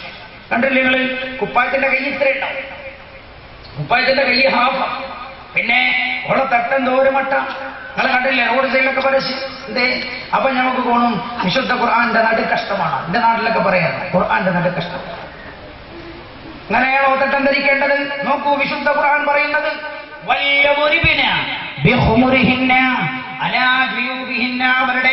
അവൾ തലയിലിട്ടിരിക്കുന്ന തട്ടം എന്ത് ചെയ്യണം? അവരുടെ മാറത്തേക്ക് താഴ്ത്തിയിടണേ. എന്നൊരു സ്വഭാവമുണ്ട്. വലിയ പെണ്ണ് തെരഞ്ഞെടുക്കൽ ചെറിയ തട്ടം. വലിയ പെണ്ണ ചെറിയ തട്ടമല്ല, വലിയ തട്ടം. ഇറങ്ങി നിൽക്കുന്ന തട്ടം, മാറിലും താഴേക്ക് ഇറങ്ങി നിൽക്കുന്ന തട്ടം. എന്നിട്ട് മാറുമറക്കാത്ത ഒരു ജനത വളരുന്നു എന്ന് തോന്നുകയാണ്. നിങ്ങൾ പറയും പറത്തിട്ടില്ലേ? ആ പറത്തന്റെ ഉള്ളിലൂടെ A to Z പുറത്തേക്ക് തള്ളില്ലേ. ഞാൻ ചിലതൊക്കെ പറയാൻ പൊതുവായ വേദിയായതുകൊണ്ട് മടിക്കുന്നു. ഞാൻ ഒരു ഇന്റർടോൾ പരിപാടിയാണെങ്കിൽ പിന്നെ എനിക്ക് പറയാൻ ചില വാക്കുണ്ട്. ആ വാക്ക് പൊതുവേദിയിൽ പറയാൻ പറ്റില്ല. ഖുർആൻ തട്ടം ഇടണം. നിങ്ങൾ നോക്ക്, തട്ടം എങ്ങനെ ഇടണം? അതുതന്നെ ഇത് രണ്ടും ഒന്നായി ചേരണം. അങ്ങനെയാണ് ചില ആലിമീങ്ങൾ പറഞ്ഞത്. ഇത് അങ്ങനെ തലയിലെ തട്ടം മാറത്തേക്ക് നിങ്ങൾ താഴ്ത്തിയിടണം. എന്നിട്ട് പിന്നെ പറയണം, വലാ യുബ്ദീന സീനതഹുന്ന ഇല്ലാ ലിബുഉലതിഹിന്ന. നീ കേട്ടോട്ടോ, ഒരു പെണ്ണിന്റെ കൂടെ ആർക്കൊക്കെ യാത്ര ചെയ്യാം? ഖുർആൻ പറഞ്ഞു തരികയാണ്. ഖുർആനാണിത്. കണ്ണൂരിൽ വെച്ച് ഈ വിഷയം സവിസ്തരം പ്രതിപാദിക്കണമെന്ന് കരുതിയിരുന്നു. സമയം കിട്ടിയില്ല. അള്ളാഹു അനുഗ്രഹിച്ചാൽ ഇനി ഇങ്ങനെയുള്ള വയലാണ് ആവശ്യമെന്ന് തോന്നുന്നു. വലായുബദീന, കേട്ടോളൂ, ഒരു പെണ്ണിനെ ഏതെല്ലാം പുരുഷന്മാരെ വീടിന്റെ അകത്തേക്ക് കയറ്റാം? എന്റെ പ്രിയപ്പെട്ട സഹോദര, നീ ഗൾഫിൽ നിന്ന് വരുമ്പോ നിന്റെ പെണ്ണിന്, നിന്റെ ഭാര്യയ്ക്ക് ഒരു പർദ്ദ കൊടുത്തയക്കുകയാണ്. ആരുടെ കൂടെ? വടകരയിലുള്ള സുഹൃത്തിന്റെ കൂടെ. എന്നിട്ട് ഓനോട് പറയാം എന്റെ വീട്ടിലൊന്ന് പോകണം. ഓളോട് വിളിച്ചു പറഞ്ഞു എന്റെ സുഹൃത്ത് വരും, നല്ലോണം സൽക്കരിക്കണേ. ഓളെ വീട്ടിൽ വരുമ്പോഴോ കുട്ടികളൊക്കെ സ്കൂളിൽ പോയതാ, ഇവനാ വീട്ടിൽ വരുന്നത്. നല്ലോണം സൽക്കരിച്ചൊക്കെ ഉഷാറായി പോയപ്പോ പിന്നെ എന്താ സ്പ്രേ കൊടുത്തപ്പോൾ അവരെ നഷ്ടപ്പെട്ടത് സ്വന്തം ഭാര്യയെയാണ്. സ്പ്രേന്റെ പൈസ പോയിന്നല്ല, ഭാര്യന്റെ പൈസ പോയി. എന്തേ ഇവളിങ്ങനെ അവന്റെ സംസാരമൊക്കെ കേട്ടൊക്കെ പോക്ക് തോന്നി, പഠിച്ചോനെ എന്തോ ഒരു നല്ല ചെറുപ്പക്കാരൻ, എനിക്കൊരു മങ്കൂസനുണ്ട്, ചെന്നായിൻ്റെ അടുത്ത് നിങ്ങളൊരു വാക്ക് ഞാൻ ജനിച്ച ശേഷം കേട്ടിട്ടില്ലല്ലോ തോന്നും. അതുകൊണ്ടാണ് അന്യ പെണ്ണിനോട് സംസാരം കേൾക്കരുതേ എന്ന് അല്ലാഹു വെറുതെ പറയും, റബ്ബ് വെറുതെ പറയില്ല. കുടുംബ ജീവിതത്തിൽ താറുമാറ് സംഭവിക്കരുത് എന്ന് കരുതിയാം പടച്ചതമ്പുരാൻ ഈ നിയമം കർക്കശമായി പറഞ്ഞു. കേട്ടോളൂ, വീട്ടിനകത്തേക്ക് ആർക്കെല്ലാം കയറാം, ഒരു പെണ്ണിന് കൂടെ ആർക്കൊക്കെ യാത്ര ചെയ്യാം. ഖുർആൻ പഠിപ്പിക്കുകയാണ്, വലാ യുബ്ദീന സീനതഹുന്ന ഇല്ലാ മാ മഹറ മിൻഹാ വലാ യുബ്ദീന സീനതഹുന്ന ഇല്ലാ ലിബുഉലതിഹിന്ന, ഭർത്താവ് ഔ ആബായിഹിന്ന അല്ലെങ്കിൽ അവരുടെ പിതാക്കന്മാർ, ഔ ആബായി ബുഉലതിഹിന്ന അല്ലെങ്കിൽ ഭർത്താക്കന്മാരുടെ പിതാക്കന്മാർ, ഔ അബ്നാഇ ബുഉലതിഹിന്ന അല്ലെങ്കിൽ ഭർത്താക്കന്മാരുടെ മക്കൾ, ഭർത്താവിന് വേറെ ഭാര്യയുണ്ടായ മക്കൾ, ഔ യഖ്വാനിഹിന്ന അല്ലെങ്കിൽ അവരുടെ ആങ്ങളമാർ, ഔ ബനി യഖ്വാനിഹിന്ന അല്ലെങ്കിൽ ആങ്ങളമാരുടെ ആൺമക്കൾ, ഔ ബനി യഖ്വാതിഹിന്ന അല്ലെങ്കിൽ അനുജത്തിമാരുടെ ആൺമക്കൾ, ഔ ബനി യഖ്വാതിഹിന്ന പിന്നെയോ നിസാഇഹിന്ന മുസ്ലിം സ്ത്രീകൾ ആ സ്ത്രീകൾക്ക് തങ്ങളുടെ ഔറത്ത് കാണിച്ചു കൊടുക്കാം. ഔറത്ത് കാണിച്ചു കൊടുക്കാൻ അങ്ങനല്ല. ഇത് ഒരു പെണ്ണിന് മുസ്ലിമായ ഒരു പെണ്ണാണോ അപകടമുണ്ടാവുകയില്ല, എന്നാൽ ഈ പെണ്ണിന്റെ ശരീരം കാണാമെന്ന് പറഞ്ഞാൽ തന്നെ എല്ലാ ഭാഗവുമല്ല, മുട്ടുപൊക്കളിനിടയിലുള്ളതല്ലാത്ത ഭാഗം മുസ്ലിം പെണ്ണാണോ കണ്ടാൽ അപകടമുണ്ടാവുകയില്ല എങ്കിൽ കാണ്ടു എന്ന് കരുതി വിരോധമില്ല എന്നർത്ഥം. ഔ നിസായിഹിന്ന പിന്നെയോ കേട്ടോളൂ,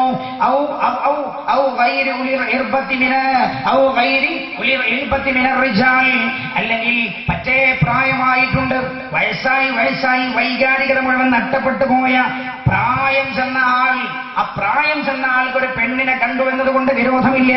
പിന്നെയോ കേട്ടോളൂ, ആർക്കെല്ലാം കാണാമെന്നാണ് ഈ ആയത്തിൽ അല്ലാഹു പറയുന്നത്. പിന്നെയോ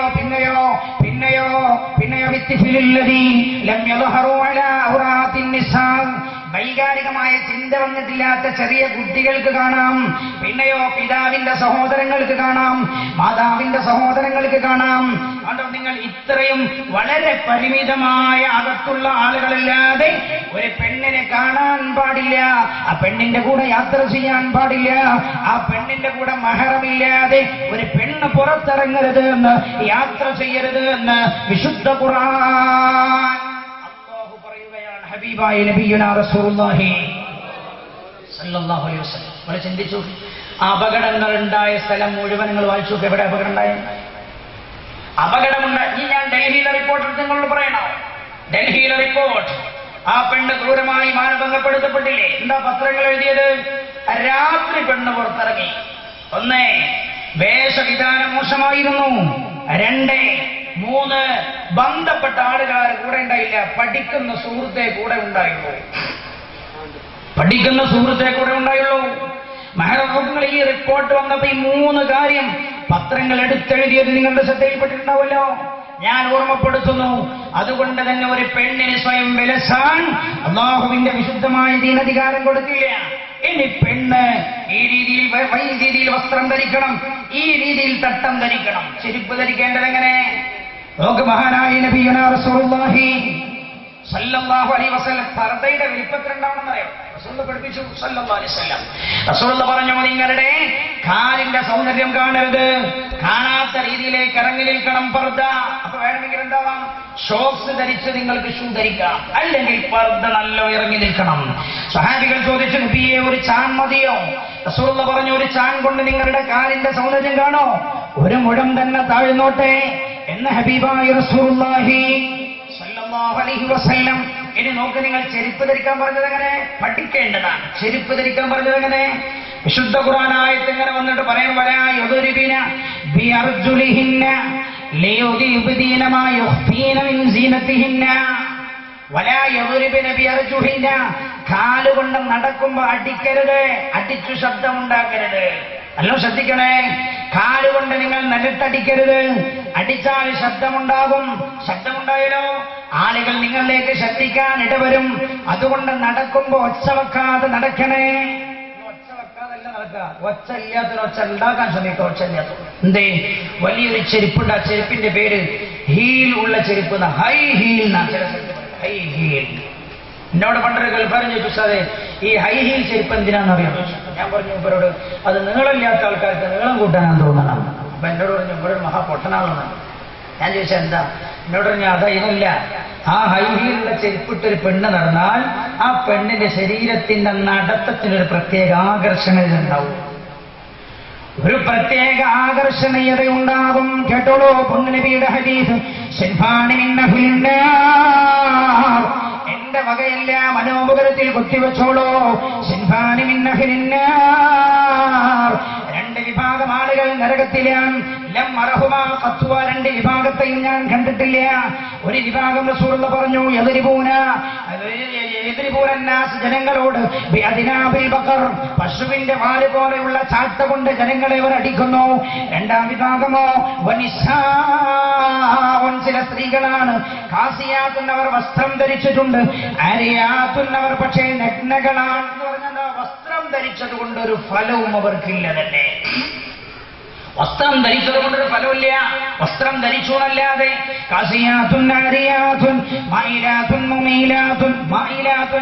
അന്യ പുരുഷന്മാരിലേക്ക് അങ്ങ് ചായ്ഞ്ഞു സംസാരിക്കുന്നു. മുമീലാത്തുൻ അന്യരെ തന്നിലേക്ക് ആകർഷിപ്പിക്കുകയും ചെയ്യുകയാണ്. അന്നത്തെ കാലത്തെ പുണ്യനബി സല്ലല്ലാഹു അലൈഹി വസല്ലം അവരുടെ തലകൾ ഒട്ടകത്തെ കണ്ട ആളുകൾ ഈ കൂട്ടത്തിൽ ഉണ്ടാവും. ഗൾഫുകാരൊക്കെ ഒട്ടകത്തെ കണ്ടാവും. ചാഞ്ഞും ചെരിഞ്ഞും കളിക്കുന്ന ഒട്ടകത്തിന്റെ പൂഞ്ഞ പോലെ ഉണ്ടാകും. ചാഞ്ഞും ചെരിഞ്ഞും കളിക്കുന്ന ഒട്ടകത്തിന്റെ പൂഞ്ഞ പോലെ എന്ന് പറഞ്ഞാൽ ഒട്ടകത്തിന് നല്ല പൂഞ്ഞ ഉണ്ടാവും. ഒട്ടകത്തെ കണ്ടിട്ടില്ലാത്തവർ കുട്ടനെ കണ്ടാൽ മതി. കാളക്കും പൂഞ്ഞ ഉണ്ടാവും. കാളകൾ നടക്കുമ്പോ പൂഞ്ഞ അങ്ങും ഇങ്ങും ഇടത്തും വലത്തും ചാഞ്ഞും ചെറിയും ചെയ്യും. അല്ലാഹുവിന്റെ ഹബീബ് പറയുകയാണ്, ആ സ്ത്രീകളുടെ തലകൾ ഒട്ടകത്തിന്റെ പൂഞ്ഞ പോലെയാണ്. എന്ന് പറഞ്ഞാൽ എന്താ? ഒരു നടക്കുമ്പോ തലക്കൊരു പ്രത്യേക ആക്ഷനാണ്. അത് ഞാൻ കാണിച്ചാലും ശരിയാവില്ല. തലക്കൊരു പ്രത്യേക ആക്ഷനാണ്. മാത്രമല്ല അവരുടെ തല ഒട്ടകത്തിന്റെ പൂഞ്ഞ പോലെ എന്ന് പറഞ്ഞു. ഒട്ടകത്തിന്റെ പൂഞ്ഞ പോലെ എന്ന് പറഞ്ഞാൽ അങ്ങനെ നിങ്ങൾക്കൊരു പൊങ്ങള് ഇതില്ലേ എന്തായാലും പറയേ ഫാൻസി കടയിൽ പോയി ചോദിച്ചാൽ കിട്ടുന്നത് ഒരു മുടിയിൽ കൊടുക്കുന്ന ഒരു സാധനമുണ്ട്. ഇങ്ങനെ ഒരു വലിയ സാധനം, അതിങ്ങനെ തുടങ്ങുന്നു. അതങ്ങനെ വെച്ചിട്ട് അതിന്റെ മേലെ നമ്മുടെ സംസ്കാരം എവിടെ? വിശുദ്ധ ഖുർആൻ പറഞ്ഞെടുത്തോ നമ്മളുള്ളത്, നമ്മൾ കാണുന്നെടുത്തോ നമ്മളുള്ളത്. നമ്മുടെ സംസ്കാരം എവിടെ? അങ്ങനെ വലിയൊരു പൂഞ്ഞ അവിടെ വേക്കുണ്ടാവും. എന്നിട്ട് ഇതെടുത്തിട്ട് ഇവിടെ ഇതിന്റെ മുകളിൽ മനുഷ്യണ്ടാവും. നീ ചെയ്യുന്നത് അല്ലാഹുവിന്റെ വിശുദ്ധ ഖുർആൻ പറഞ്ഞതിന് തികച്ചും എതിരാണ്. നിന്റെ ഈ തലയുടെ മേൽക്കുഭാഗത്ത് നീ വെച്ച വലിയൊരു മുടിക്കുടുക്കിയുണ്ടല്ലോ, വസ്ത്രങ്ങളുടെ അല്ലെങ്കിൽ തുണികളുടെ സമാഹാരം, അതാണ് ഒട്ടകത്തിന്റെ പൂഞ്ഞ എന്ന് പുണ്യനബി പറഞ്ഞു സല്ലല്ലാഹു അലൈഹി വസല്ലം. എന്നിട്ട് പിന്നെ നീ ഹൈ ഹീൽഡ് ചെരുപ്പ് നട്ട് നടന്നാൽ നിന്റെ നടത്തത്തിന്റെ ആകർഷണീയത പറയേണ്ടതില്ല. കേട്ടോളൂ, നിങ്ങളുടെ നടത്തം എങ്ങോട്ടാണ്? ലാ യദ്ഖുലുൽ ജന്ന. അത്തരത്തിലുള്ള സ്ത്രീകൾക്ക് സ്വർഗമില്ലെന്നല്ല, വലാ യജിദുന റിഹഹാ, അവർക്ക് സ്വർഗത്തിന്റെ പരിമളം പോലും ലഭിക്കില്ലെന്ന് ഹബീബായ നബിയുനാ റസൂലുള്ളാഹി. പരിമളം പോലും അവർക്കില്ല. ഇതൊക്കെ ഞാൻ വെറുതെ പറയാം, ഹദീസാണ്, വിശുദ്ധ ഖുർആനാണ്. ആലിമ്യങ്ങൾ ഇതാ ഇവിടെ. പെണ്ണിനെ വലസാൻ അല്ലാഹു അനുവാദം കൊടുത്തിട്ടില്ല. പെണ്ണ് വലസിയതാണ് നാട് നാശമായിപ്പോയി. പെണ്ണ് വലസിയതാണ് നാട് മോശമായത്. രാത്രി പകലും ഒരു വ്യത്യാസമില്ലല്ലോ. രാത്രി പകലും ഒരു വ്യത്യാസമില്ല. രാത്രി പെണ്ണ് പുറത്തിറങ്ങരുത്. കാരണം എന്താ? പിശാചിന്റെ സഞ്ചാരം കൂടുതലുള്ള സമയം രാത്രി. അപ്പോ മാനസികമായി പുരുഷനേക്കാളും മനസ്സിന്റെ കട്ടി കുറവാ പെണ്ണിന്. അപ്പൊ പെട്ടെന്ന് പൈശാചികത പെണ്ണിനെ പിടികൂടിയേക്കാം. അതൊന്നുമില്ല. രാത്രി പോലും പെണ്ണങ്ങാടിയില്ല. പെണ്ണിനബിയുടെ ഹദീസുണ്ട്. അവസാനം പുരുഷനോട് പറഞ്ഞു, നീ ആവരുത് ആദ്യം അങ്ങാടിയിലേക്ക് ചെല്ലുന്ന ആൾ, നീ ആവരുത് അവസാനം അങ്ങാടിയിൽ നിന്ന് പുറത്തു പോകുന്ന ആളോ. എന്താ? അല്ലസ്വാ, പിശാചുക്കളുടെ ഇരിപ്പിടമാണെന്ന് നബിയുനാ റസൂലുള്ളാഹി സല്ലല്ലാഹു അലൈഹി വസല്ലം. അതുപോലുമില്ല. നമ്മൾ നോക്കണ്ടേ, പെരുന്നാളിന്റെ രാവിലും 27 രാവിലെ പോലും അങ്ങാടി തണ്ടുകയാണ് നമ്മുടെ സമുദായത്തിലെ സഹോദരിമാർ. ഇവിടുത്തെ ഉമ്മമാരല്ലേ ഞാൻ ഓർമ്മപ്പെടുത്തുന്നു, ശ്രദ്ധിക്കണമേ. എന്താ കാരണം അറിയോ? മരണം നമ്മുടെ തൊട്ടു മുമ്പിൽ വന്നു നിൽക്കുകയാണ്. നാളെ നമ്മളതാ പറയുന്നത്. ഞാൻ ഓർമ്മപ്പെടുത്തുന്ന എന്റെ പ്രിയപ്പെട്ട പ്രവാസിയായ സഹോദരനോട്, നീ നിന്റെ വീട്ടിൽ സമാധാനത്തോടെ നിന്റെ പെണ്ണിനെ ആക്കി പോകാൻ നിനക്ക് കഴിയണോ? മതബോധമുള്ള റബ്ബിനെ പേടിക്കുന്ന പെണ്ണിനെ നീ കല്യാണം കഴിക്കണം. കല്യാണം കഴിക്കാൻ പോകുന്ന ചെറുപ്പക്കാരോട് പറയാം, അള്ളാഹുവിനെ ഭയപ്പെടാത്ത പെണ്ണാണോ നിന്റെ വീട്ടിൽ നിനക്ക് അവളെ ഒറ്റക്കാക്കിയിട്ട് സമാധാനത്തോടെ പുറത്തിറങ്ങി പോകാൻ കഴിയില്ല. കാലമതാണ്. അള്ളാഹുവേ, ഞങ്ങളെ നീ നന്നാക്കണേ തമ്പുരാനെ. ഉമ്മമാരോട് ഞാൻ ഓർമ്മപ്പെടുത്തുകയാണ്, പാവപ്പെട്ട പ്രവാസികളുടെ വേദന ഇത്ര ശക്തമായ വേദനയാണ്. ആ വേദനയിൽ വേറെ ചില സംഭവങ്ങളൊക്കെ ഞാൻ കേട്ടുണ്ട്. ഭർത്താവ് ഗൾഫിൽ നിന്ന് അയച്ചു കൊടുക്കുന്ന സാധനങ്ങളും പണവും ഒക്കെ അന്യപുരുഷന് കൊടുത്തിട്ട് അയാളെ സംതൃപ്തിപ്പെടുത്തുക. അയാളെ സംതൃപ്തിപ്പെടുത്തുക. തന്റെ പ്രിയപ്പെട്ട ഭർത്താവിനെ വഞ്ചിക്കുക. പ്രിയപ്പെട്ട ഭർത്താവിനെ വഞ്ചിച്ചോ, സ്വർഗത്തിന്റെ പരിമളം പോലും നിനക്ക് അനുഭവിക്കാനും കഴിയില്ല. ഞാൻ ഓർമ്മപ്പെടുത്തട്ടെ പുരുഷന്മാരോട്, പ്രവാസികളായ ചില സഹോദരങ്ങളോട്, നിങ്ങൾക്ക് 10 ദിവസത്തെ ലീവാണോ കിട്ടിയത്? 10 ദിവസത്തെ ലീവിന് നാട്ടിൽ വരണം. അവിടെ പണത്തിനല്ല നമ്മൾ പ്രാധാന്യം കൊടുക്കേണ്ടത്, ജീവിതത്തിനാണ് പ്രാധാന്യം കൊടുക്കേണ്ടത് എന്ന് ഞാൻ ഓർമ്മപ്പെടുത്തുകയാണ്. സയ്യിദുനാ ഉമർ ഇബ്നുൽ ഖത്താബ് റളിയല്ലാഹു അൻഹുവിന്റെ കാലമല്ലേ മഹാനവരങ്ങൾ അങ്ങനെ രാത്രി പ്രജകളുടെ ക്ഷേമാഐശ്വര്യങ്ങൾ അറിയാൻ വേണ്ടി ഇങ്ങനെ സഞ്ചരിക്കുകയാണ്. ആ സമയത്തല്ലേ ഒരു കട്ടിൽ കിടന്നൊരു പെണ്ണിങ്ങനെ പാട്ട് പാടുന്നു, അള്ളാഹുവിനെ ഞാൻ ഭയപ്പെട്ടില്ലായിരുന്നെങ്കിൽ ഈ കൂരിരുട്ടുള്ള രാത്രിയിൽ, ഈ തണുപ്പുള്ള രാത്രിയിൽ എന്റെ ഈ കട്ടിലിൽ മറ്റൊരാൾ വന്ന് കിടക്കുമായിരുന്നു.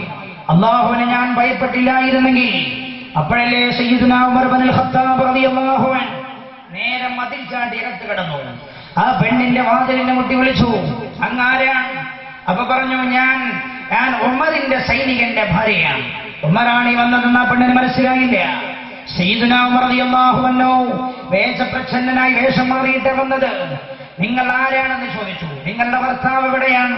അപ്പൊ പറഞ്ഞു, എന്റെ ഭർത്താവ് ഉമറിന്റെ സൈന്യത്തിലാണ്. ചോദിച്ചു, പോയിട്ട് എത്ര കാലമായി? 4 മാസമായി. പോയിട്ട് എത്ര കാലമായി? പോയിട്ട് മാസങ്ങളായി. ഇതുവരെ വന്നില്ല. എന്റെ ഭർത്താവിനെ കാണാൻ എനിക്ക് വല്ലാത്ത ആഗ്രഹമാകുന്നു. മാത്രമല്ല, പടച്ച റബ്ബിനെ ഞാൻ ഭയപ്പെട്ടില്ലായിരുന്നെങ്കിൽ ഈ തണുപ്പുള്ള രാത്രിയിൽ, കൂരിരുട്ടുള്ള രാത്രിയിൽ ഞാൻ ഒറ്റക്കാകുമായിരുന്നെങ്കിൽ ബെഡിൽ കിടക്കുന്നത്. ഇത് പറഞ്ഞപ്പോഴേ സയ്യിദുനാ ഉമർ റളിയല്ലാഹു അൻഹു ആ പെണ്ണിനോട് ചോദിച്ചു, ഒരു പെണ്ണിനെ ഭർത്താവില്ലാതെ എത്ര മാസം സ്വന്തം കഴിയാൻ കഴിയും? അപ്പോഴാ പെണ്ണ് പറഞ്ഞത് സയ്യിദുനാ ഉമർ റളിയല്ലാഹു അൻഹുവിനോട്, 4 മാസം വരെ ഭർത്താവിന്റെ സാന്നിധ്യത്തിൽ ഒരു പെണ്ണിന് കഴിയാം. 4 മാസം കഴിഞ്ഞാൽ പിന്നെ ആ പെണ്ണിന്റെ മനസ്സിനെ പിടിച്ചു നിൽക്കാനും കഴിയില്ല.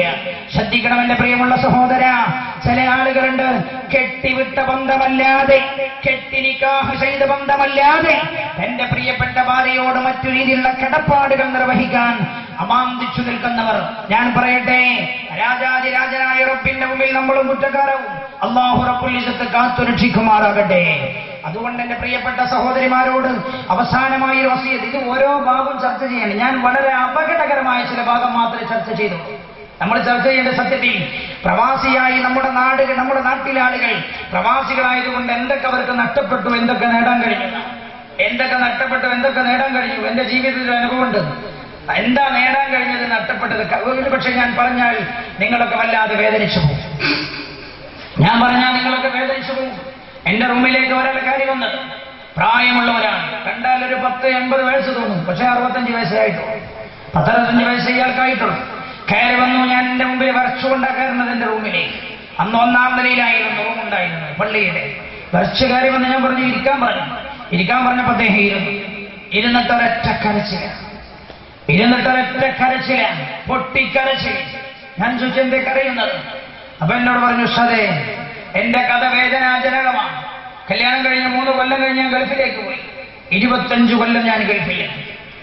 എന്നിട്ട് ഇയാൾ എന്നോട് പറയണു, ഉസ്താദേ, ഞാൻ 25 കൊല്ലം ഗൾഫിൽ നിന്നത് ഞാൻ അങ്ങനെ സാമ്പത്തികമായുള്ള ആളൊന്നുമല്ല. പക്ഷെ എന്റെ ഭാര്യയെ കഷ്ടപ്പെടരുതെന്ന് കരുതി.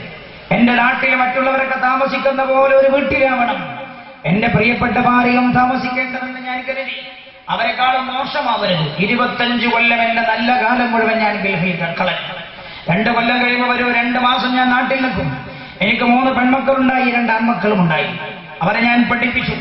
എല്ലാവരും ഞാൻ നല്ല പുതിയാപ്പിളമാരെ സാമ്പത്തികം കൊടുത്തെടുത്ത് ഞാൻ കല്യാണം കഴിച്ചു. 2 ആൺമക്കളെയും ഞാൻ ഡിഗ്രിക്ക് പഠിപ്പിച്ചു. ഗൾഫിൽ കൊണ്ടുപോയി നല്ല കമ്പനികളിൽ ജോലിയാക്കി. ഇനിയുള്ള കാലം ഞാൻ നാട്ടിൽ താമസിക്കാമെന്ന് കരുതി തിരിച്ചു വന്നതാണ്. 25 കൊല്ലമായി പ്രഷറുണ്ട് എനിക്ക്, ഷുഗറുണ്ട് എനിക്ക്, കൊളസ്ട്രോൾ ഉണ്ട് എനിക്ക്, എല്ലാ ശരീരമാസകരും വേദനയുണ്ട്, എല്ലാ രോഗമുണ്ട്. പക്ഷെ എന്നാലും ജീവിതം ഒരുപാട് നഷ്ടപ്പെട്ടു പോയല്ലോ. ഇനി എന്റെ ഭാര്യയുടെ കൂടെ താമസിക്കാമെന്ന് കരുതി, കുടുംബത്തോടൊപ്പം താമസിക്കാമെന്ന് കരുതി ഞാൻ വന്നതാണ്. ഞാൻ വന്നിട്ട് 8 മാസമായി.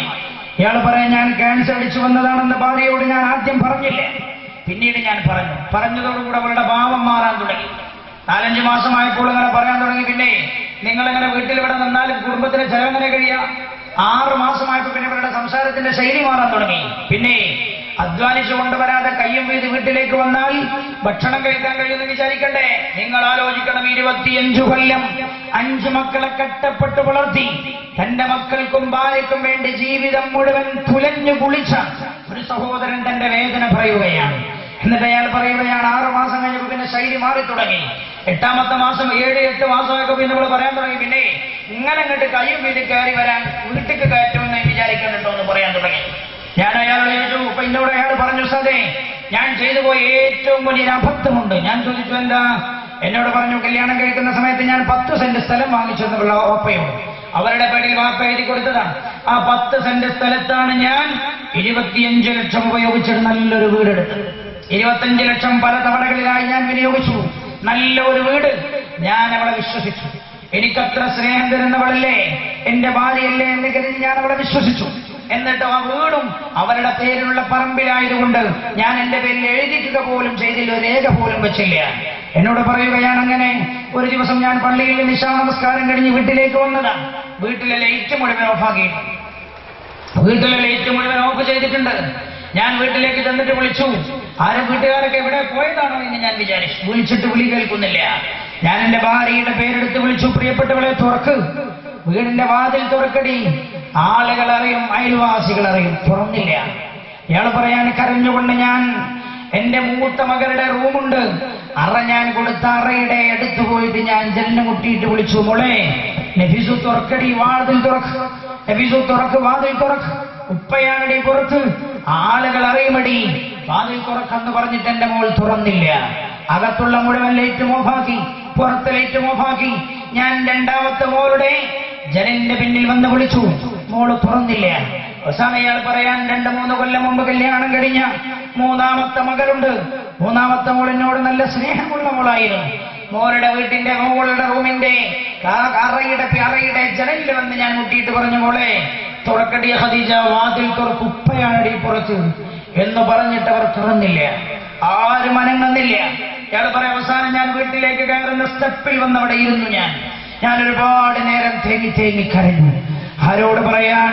ഞാൻ ആ വീട്ടിൽ നിന്ന് നേരെ ഇറങ്ങി വന്നു. അന്ന് രാത്രി ഞാൻ പള്ളിയിൽ വന്ന് പള്ളിയുടെ പായ ഞാൻ ചുരുട്ടി കിടന്നുറങ്ങി. നേരം വെളുപ്പിച്ചു. ഇയാൾ പറയാൻ നേരം വെളുപ്പിച്ചു. എന്നോട് പറയാം 3 ദിവസമായി ഞാൻ പള്ളിയിൽ കിടന്നുറങ്ങുന്നത്. ശരേ എന്ന് ഞാൻ നാട്ടിൽ വലിയ അഭിമാനമുള്ള ആളുകൾ അറിയരുതെന്ന് കരുതി ഞാൻ എങ്ങനെയൊക്കെ 3-4 ദിവസം ഞാൻ ഒപ്പിച്ചു. എന്റെ ഭാര്യയുടെ മനസ്സൊന്ന് മാറിക്കിട്ടാൻ ദുആ ചെയ്യുമോ? നിങ്ങൾ ആലോചിക്കണം. ഇയാളുടെ കണ്ണിൽ നിന്ന് തുറന്നു വീടുന്നത് കണ്ണുനീർ തുള്ളിയാണെന്നല്ല എനിക്ക് തോന്നിയത്, രക്തക്കട്ടയാണ്. 25 കൊല്ലം കഷ്ടപ്പെട്ടത് എന്റെ ഭാര്യ കഷ്ടപ്പെടരുത്, മക്കൾ കഷ്ടപ്പെടരുത്, തന്റെ കുടുംബം അനാഥമാകരുത്.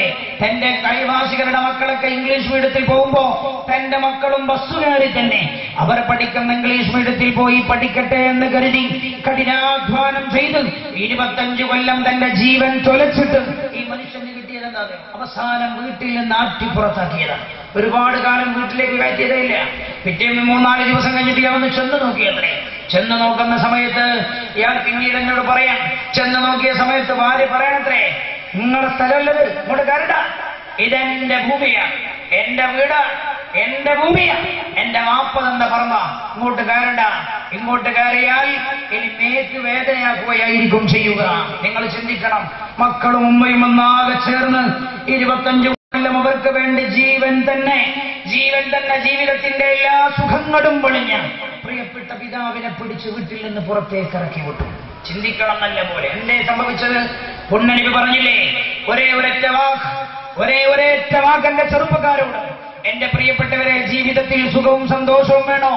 പുണ്യനബിയുടെ വാക്ക് ശ്രദ്ധിച്ചോളൂ. അദ്ദുനിയാ കുല്ലുഹാ മതാ. ഞാൻ വേദനിക്കുന്ന പ്രവാസിയും വിലസുന്ന നാരിയും എന്ന വിഷയം ഈ ഹദീസോടുകൂടെ അവസാനിപ്പിക്കുകയാണ്. എന്റെ പ്രിയപ്പെട്ട ഉമ്മ, അപ്പ, പെങ്ങളെ, നിങ്ങളുടെ ആങ്ങളൊക്കെ നിങ്ങളുടെ മകന് സുഖമായ ജീവിതം വേണോ? നിങ്ങൾ തരേണ്ടതാരെയാണ്? പുണ്യനബിയുടെ വാക്ക് നിങ്ങളുടെ മനോമുഖരത്തിൽ അടിവരയിട്ട് എഴുതി ചേർന്ന് ഞാൻ അവസാനിപ്പിക്കുകയാണ്. ദുന്യാവ്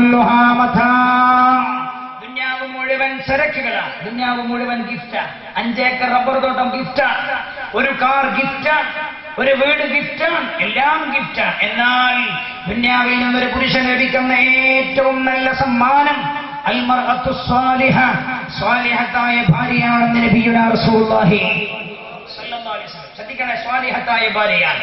എന്നിട്ട് സ്വാലിഹത്തായ ഭാര്യയുടെ അടയാളം പറഞ്ഞതെന്താ കേട്ടോളൂ. സ്വാലിഹത്തായ ഭാര്യയുടെ അടയാളം പറഞ്ഞെന്താ? തസുറുഹു. ഒറ്റ വാക്ക് ഞാൻ വിശദീകരിക്കാൻ സമയമില്ല. തസുറുഹു ഇദാ നളറ ഇലൈഹ, ഭർത്താവ് തന്നെ നോക്കുമ്പോഴൊക്കെ സന്തോഷിപ്പിക്കുന്ന പെണ്ണ. ഭർത്താവിനെ സന്തോഷിപ്പിക്കുന്ന പെണ്ണ്. സാധാരണ ഭർത്താവിനെല്ലാം സന്തോഷിപ്പിക്കാൻ അങ്ങനെ ഭർത്താവിന്റെ കൂടെ ആരേക്ക് വരുമ്പോ ഈ മൂച്ച ചെളുക്കക്കെട്ടൽ മേക്സിട്ടിട്ട് വരും. മംഗളത്തിന് പോകുമ്പോ എന്തൊരു ഉഷാറ, ഓട് പരട്ടിയ സ്പ്രേ അടിച്ചിട്ട് ഉടങ്ങോട്ട് പോയാൽ ഒരു 3 ദിവസത്തിന് ആ സ്പ്രേയുടെ വാസന അവിടെ തന്നെ ഉണ്ടാവും. ആ ജാതി സ്പ്രേ അടിച്ചിട്ടാ പുറത്തേക്ക് പോകുമ്പോഴെല്ലാം നീ ഭംഗിയായി പോകേണ്ടതിന്റെ ഭർത്താവിന്റെ അറയിലേക്ക് പോകുമ്പോഴാണ്. തസുറുഹു ഇദാ നളറ ഇലൈഹ, തസുറുഹു ഇദാ നളറ ഇലൈഹ. ഒന്ന്. രണ്ട് നോക്കൂ നിങ്ങൾ. പുണ്യനബി സല്ലല്ലാഹു അലൈഹി വസല്ലം തങ്ങൾ പഠിപ്പിക്കുക. രണ്ടാമത്തെ അടയാളം എന്താ? തുതിഉഹു ഇദാ അമറഹ, കൽപ്പിച്ചാൽ അക്ഷരം പ്രതി അനുസരിക്കുന്ന പെണ്ണ്. മൂന്നാമത്തതോ തഹ്ഫദുഹു, അവനെ അവൾ സംരക്ഷിക്കും. ഫീ നഫ്സിഹ, അവരുടെ ശരീരത്തിൽ, വമാലിഹി, അവന്റെ സ്വത്തിലും, വവലദിഹി, അവന്റെ മക്കളിലും. ഭർത്താവിന്റെ വീട്, ഭർത്താവിന് മാത്രം അവകാശപ്പെട്ടതിന്റെ ശരീരം, ഭർത്താവിന്റെ വീട്, ഭർത്താവിന്റെ സ്വത്ത്, ഭർത്താവിന്റെ മക്കൾ, ഇതൊക്കെ നല്ല രീതിയിൽ സംരക്ഷിച്ചു പോകുന്ന പെണ്ണ്, ആ പെണ്ണാണ് ഏറ്റവും നല്ല പെണ്ണ്. പെണ്ണിന്റെ ഡ്യൂട്ടി അങ്ങാടിയിലല്ല, പെണ്ണിന്റെ ഡ്യൂട്ടി വീട്ടിന്റെ അകത്താണ്. പെണ്ണിന്റെ ഡ്യൂട്ടി അങ്ങാടിയല്ല, പെണ്ണിന്റെ ഡ്യൂട്ടി വീട്ടിനകത്താണ്. വൽമർഅതു റാഇയത്തുൻ ഫീ ബൈതി സൗജിഹാ, ഹബീബായ റസൂലുള്ളാഹി സ്വല്ലല്ലാഹു അലൈഹി വസല്ലം എന്താ പറഞ്ഞത്? വൽമർഅതു, പെണ്ണ്, റാഇയത്തുൻ ഫീ ബൈതി സൗജിഹാ, തന്റെ ഭർത്താവിന്റെ വീട്ടിന്റെ കാര്യത്തിൽ ചോദ്യം ചെയ്യപ്പെടുന്നവളാണ്. അതുകൊണ്ട് ഉമ്മമാരെ, വീട്ടിന്റെ അകത്ത് നിങ്ങളുടെ ഉത്തരവാദിത്വം ഭംഗിയായി നിർവഹിക്കാൻ അള്ളാഹു നിങ്ങൾക്ക് തൗഫീഖ് ചെയ്യുമാറാകട്ടെ എന്ന് മാത്രം ദുആ ചെയ്ത് 1 മണിയാവുമ്പോ എന്റെ നിർബന്ധമായ ഡ്യൂട്ടി നിർവഹിക്കാൻ. ഇതൊക്കെ സുന്നത്താണ്. ഇത് ഞാൻ ചെയ്തിട്ടില്ലെങ്കിലും തിരക്കിടന്നില്ല, ഇത് സുന്നത്താണ്. ഇതിപ്പോ ഞാൻ വന്നിട്ടില്ലെങ്കിൽ നിങ്ങൾ പറയാ അയാൾ വാക്ക് പാലിച്ചില്ല. ശരിയാണ്, എന്നാലും കാരണം വാക്ക് പാലിക്കൽ മുഅ്മിന്റെ അടയാളമാണ്. പക്ഷെ നിർബന്ധമായ ഡ്യൂട്ടി എനിക്ക് നിർവഹിക്കാറുണ്ട്. എന്റെ മഹല്ലയിൽ ദുഹർ നമസ്കാരം കഴിഞ്ഞാൽ പിന്നെ ഒരു 2 മണിക്കൂർ എല്ലാ ദിവസവും പള്ളിയിലെ പ്രസംഗം, അതെന്റെ നിർബന്ധമായ ഡ്യൂട്ടിയാണ്, എന്റെ തലയിൽ വെച്ചൊരു ഡ്യൂട്ടിയാണ്. അതുകൊണ്ട് നിർവഹിക്കാൻ 1 മണിക്കൂർ ഞാൻ ഓടിയാൽ അവിടെ എത്തുള്ളൂ. അതുകൊണ്ട് വളരെ പെട്ടെന്ന് ഒരു ചെറിയ ദുആ നടത്തിയിട്ട് നമ്മൾ ഇന്ന് പിരിയും. നാളെ ഒരു 9:30 മണിക്ക് നമുക്ക് തുടങ്ങാം. എന്നാൽ 11:30 മണിക്ക് നമുക്ക് അവസാനിപ്പിച്ച് ഒരു അരമണിക്കൂർ ദുആ ചെയ്യാൻ നമുക്ക് സമയമുണ്ടാകും. അല്ലാഹു തൗഫീഖ് ചെയ്യട്ടെ. നാളെ നിങ്ങളെല്ലാവരും വരൂലേ? വളക്കുഷാറായി വരെ വരുമോ? അല്ലാഹു റബ്ബുൽ ഇസ്സത്ത് പടച്ചതമ്പുരാൻ നമ്മെ അനുഗ്രഹിക്കുമാറാകട്ടെ. ആരെയും കുറ്റപ്പെടുത്തിയതല്ല, ഞാൻ വിഷയം എന്താണ് എന്ന് പറഞ്ഞു പോയതാണ്. ഈ വിഷയം സംസാരിക്കാൻ 3 ദിവസമെങ്കിലും നമുക്ക് വേണം. പ്രവാസിക്ക് നഷ്ടപ്പെട്ടതെന്തെല്ലാം, പ്രവാസി നേടിയതെന്തെല്ലാം നമുക്ക് പറയേണ്ട വിഷയം. പക്ഷെ ഞാൻ ഇപ്പോൾ പറഞ്ഞത് ക്യാൻസറായി വ്യാപിക്കുന്ന ഒരു വിപത്തിന്റെ ചില ഭാഗങ്ങൾ എങ്ങനെ സംരക്ഷിക്കാമെന്ന് മാത്രം ഓർമ്മപ്പെടുത്തിയതാണ്. വിഷയം ഗഹനമായി ചർച്ച ചെയ്യാൻ നമുക്ക് കഴിഞ്ഞിട്ടില്ല.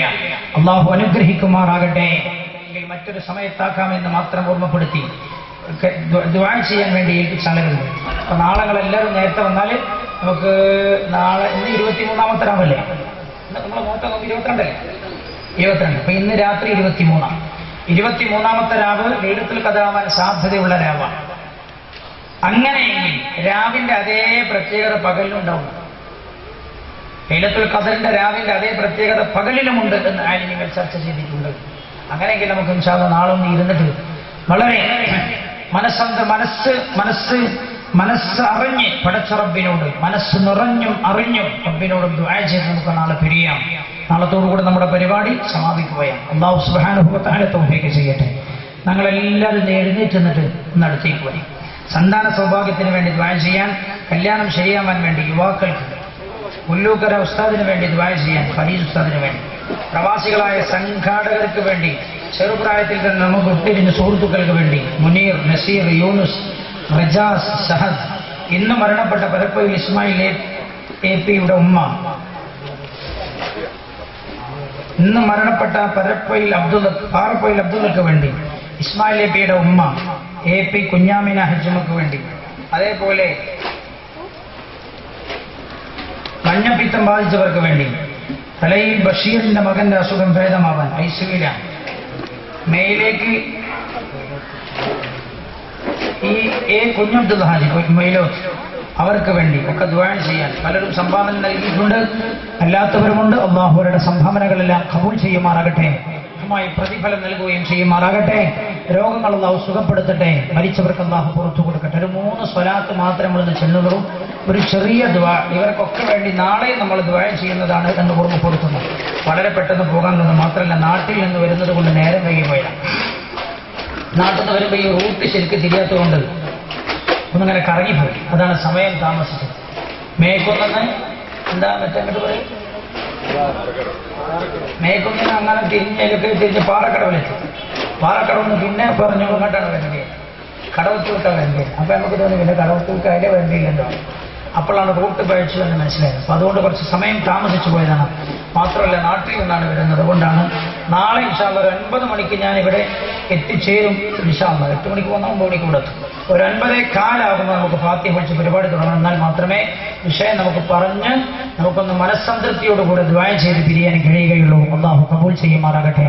സല്ലല്ലാഹു അലാ മുഹമ്മദ് വഅലൈഹി വസല്ലം. സല്ലല്ലാഹു അലാ മുഹമ്മദ് സല്ലല്ലാഹു അലൈഹി വസല്ലം. അല്ലാഹുമ്മ സല്ലി അലാ മുഹമ്മദ് എല്ലാം കൽപ്പറിഞ്ഞിട്ട് ആമീൻ പറയും. അല്ലാഹു നമ്മുടെ സദസ്സ് ഖബൂൽ ചെയ്യട്ടെ. അൽഹംദുലില്ലാഹി റബ്ബിൽ ആലമീൻ. يوافي نعمه يكافئ مزيدا. اللهم صل على سيدنا محمد وعلى آل سيدنا ومولانا محمد. അർറഹീമീനായ അല്ലാഹ്, ഞങ്ങളുടെ സ്തുതിക്കുന്നു റബ്ബേ, ഞങ്ങളുടെ സ്തുതികൾ നീ സ്വീകരിക്കണേ അല്ലാഹ്. ഹബീബായ നബിയുന മുഹമ്മദ് മുസ്തഫ സല്ലല്ലാഹു അലൈഹി വസല്ലം തങ്ങളുടെ മേൽ ഞങ്ങൾ ചൊല്ലിയ സ്വലാത്തുകൾ നീ സ്വീകരിക്കണേ റബ്ബേ. ഈ സദസ്സിൽ ഞങ്ങൾ ഒത്തുചേർന്നത് നീ ഖബൂൽ ചെയ്യണേ അല്ലാഹ്. അല്ലാഹുവേ, ഉപജീവനത്തിനായി നാട് കടന്നു പോയത് കൊണ്ടുണ്ടായ നേട്ടങ്ങൾ റബ്ബേ, അത് ഗുണകരമായി നിലനിർത്താനുള്ള തൗഫീഖ് നൽകണേ അല്ലാഹ്. റഹീമീനായ അല്ലാഹ്, നീ ഇഷ്ടപ്പെട്ട വഴിയിൽ മാത്രം സമ്പത്ത് ചെലവഴിക്കാനുള്ള തൗഫീഖ് നൽകണേ അല്ലാഹ്. റഹീമീനായ അല്ലാഹ്, ശുക്റുള്ളവരിൽ ഞങ്ങളെ ഉൾപ്പെടുത്തണേ അല്ലാഹ്. നന്ദി കേട് കാണിച്ചവരിൽ നീ ഉൾപ്പെടുത്തല്ല തമ്പുരാനെ. റഹീമീനായ അല്ലാഹ്, റബ്ബേ, ഞങ്ങളുടെ സഹോദരിമാരെ, ഭാര്യമാരെ, ഉമ്മമാരെ നീ ഏൽപ്പിച്ച വീടിന്റെ ഉത്തരവാദിത്തം കൃത്യമായി നിർവഹിക്കുന്നവരിൽ നീ ഉൾപ്പെടുത്തണേ അല്ലാഹ്. അല്ലാഹുവേ, ദൂർത്ത് സ്വഭാവമാക്കിയവരിൽ നീ ചേർക്കല്ല തമ്പുരാനെ. റഹീമീനായ അല്ലാഹ്, നിന്റെ ഇഷ്ടം ഞങ്ങളുടെ ഇഷ്ടമായി കാണാൻ, നീ വെറുത്തതൊക്കെ വെറുത്തതായി കാണാൻ ഞങ്ങൾക്ക് തൗഫീഖ് നൽകണേ അല്ലാഹ്. തൗഫീഖ് നൽകണേ അല്ലാഹ്. തൗഫീഖ് നൽകണേ അല്ലാഹ്. റഹീമീനായ മലിക്കുൽ ജബ്ബാറായ അല്ലാഹ്, ജീവിതം റബ്ബേ അല്ലാഹുവേ നീ പറഞ്ഞ പോലെ ആസ്വദിക്കാൻ ഞങ്ങൾക്ക് തൗഫീഖ് നൽകണേ അല്ലാഹ്. റഹീമീനായ അല്ലാഹ്, ജീവിതം സന്തോഷകരമാക്കി തരണേ അല്ലാഹ്. റബ്ബേ, എത്രയോ വീടിന്റെ അകത്തളങ്ങളുണ്ട്, കാണാൻ വലിയ വീടാണ്, വലിയ സൗകര്യങ്ങളുണ്ട്, വീട്ടിന്റെ അകത്തളങ്ങളിൽ കണ്ണുനീരാ. അല്ലാഹുവേ, സന്തോഷകരമാക്കണേ അല്ലാഹ്. റബ്ബേ, ദുസ്വഭാവികളായ തമ്മാടികളായ ഭർത്താക്കന്മാരുണ്ടെങ്കിൽ അവരെ നീ സൽസ്വഭാവികളാക്കണേ അല്ലാഹ്. റബ്ബേ, സാധുക്കളായ സഹോദരിമാരെ നെഞ്ചുകുത്തി വേദനിപ്പിക്കുന്ന അല്ലാഹുവേ ഭർത്താക്കന്മാരുണ്ടെങ്കിൽ അവരെ സൽസ്വഭാവികളാക്കണേ അല്ലാഹ്. അല്ലാഹുവേ, കണ്ടതിലെല്ലാം കണ്ണറിഞ്ഞ് തന്റെ ഭർത്താവിന്റെ സൗകര്യങ്ങൾ മനസ്സിലാക്കാതെ, സാമ്പത്തികം മനസ്സിലാക്കാതെ അല്ലാഹുവേ ഭർത്താക്കന്മാരെ പ്രയാസപ്പെടുത്തുന്ന സഹോദരിമാരുണ്ടെങ്കിൽ, റബ്ബേ ഭാര്യമാരുണ്ടെങ്കിൽ അവരെ സൽസ്വഭാവികളാക്കണേ അല്ലാഹ്. സൽസ്വഭാവികളാക്കണേ അല്ലാ. റഹ്മാനായ റബ്ബേ, ഞങ്ങളുടെ മക്കളെ നീ നന്നാക്കണേ അല്ലാ. രണ്ട് ലോകത്തും ഞങ്ങൾക്ക് ഉപകാരപ്പെടുന്ന മക്കളാക്കണേ അല്ലാ. തമ്മാടികളാക്കല്ല തമ്പുരാനെ, ഞങ്ങളെ കരയിപ്പിക്കുന്ന മക്കളാക്കല്ല അല്ലാ.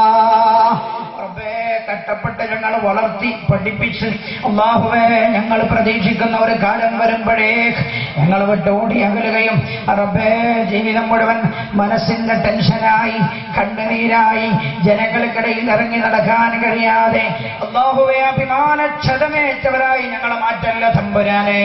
മക്കൾ കാരണം കരയേണ്ട അവസ്ഥ വരുത്തല്ല അല്ലാ. റബ്ബനാ, പഠിക്കുന്ന ഞങ്ങളുടെ മക്കൾക്ക് നല്ല ബുദ്ധി നൽകണേ തമ്പുരാനെ. പഠനത്തിൽ ഉന്നത വിജയം നൽകണേ അല്ലാ. അല്ലാഹുവേ, ഈ നാടിന് നീ ബർക്കത്ത് ചെയ്യണേ അല്ലാ. ഈ നാട്ടിന് നീ റഹ്മത്ത് ചെയ്യണേ അല്ലാ.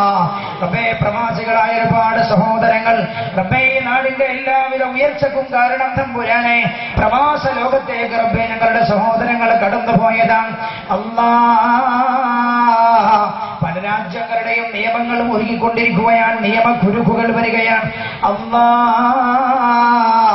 ആ രാജ്യം ഭരിക്കുന്നവർക്ക് റബ്ബേ വിദേശികളോട് നീ കരുണ തോന്നിക്കണേ അല്ലാ.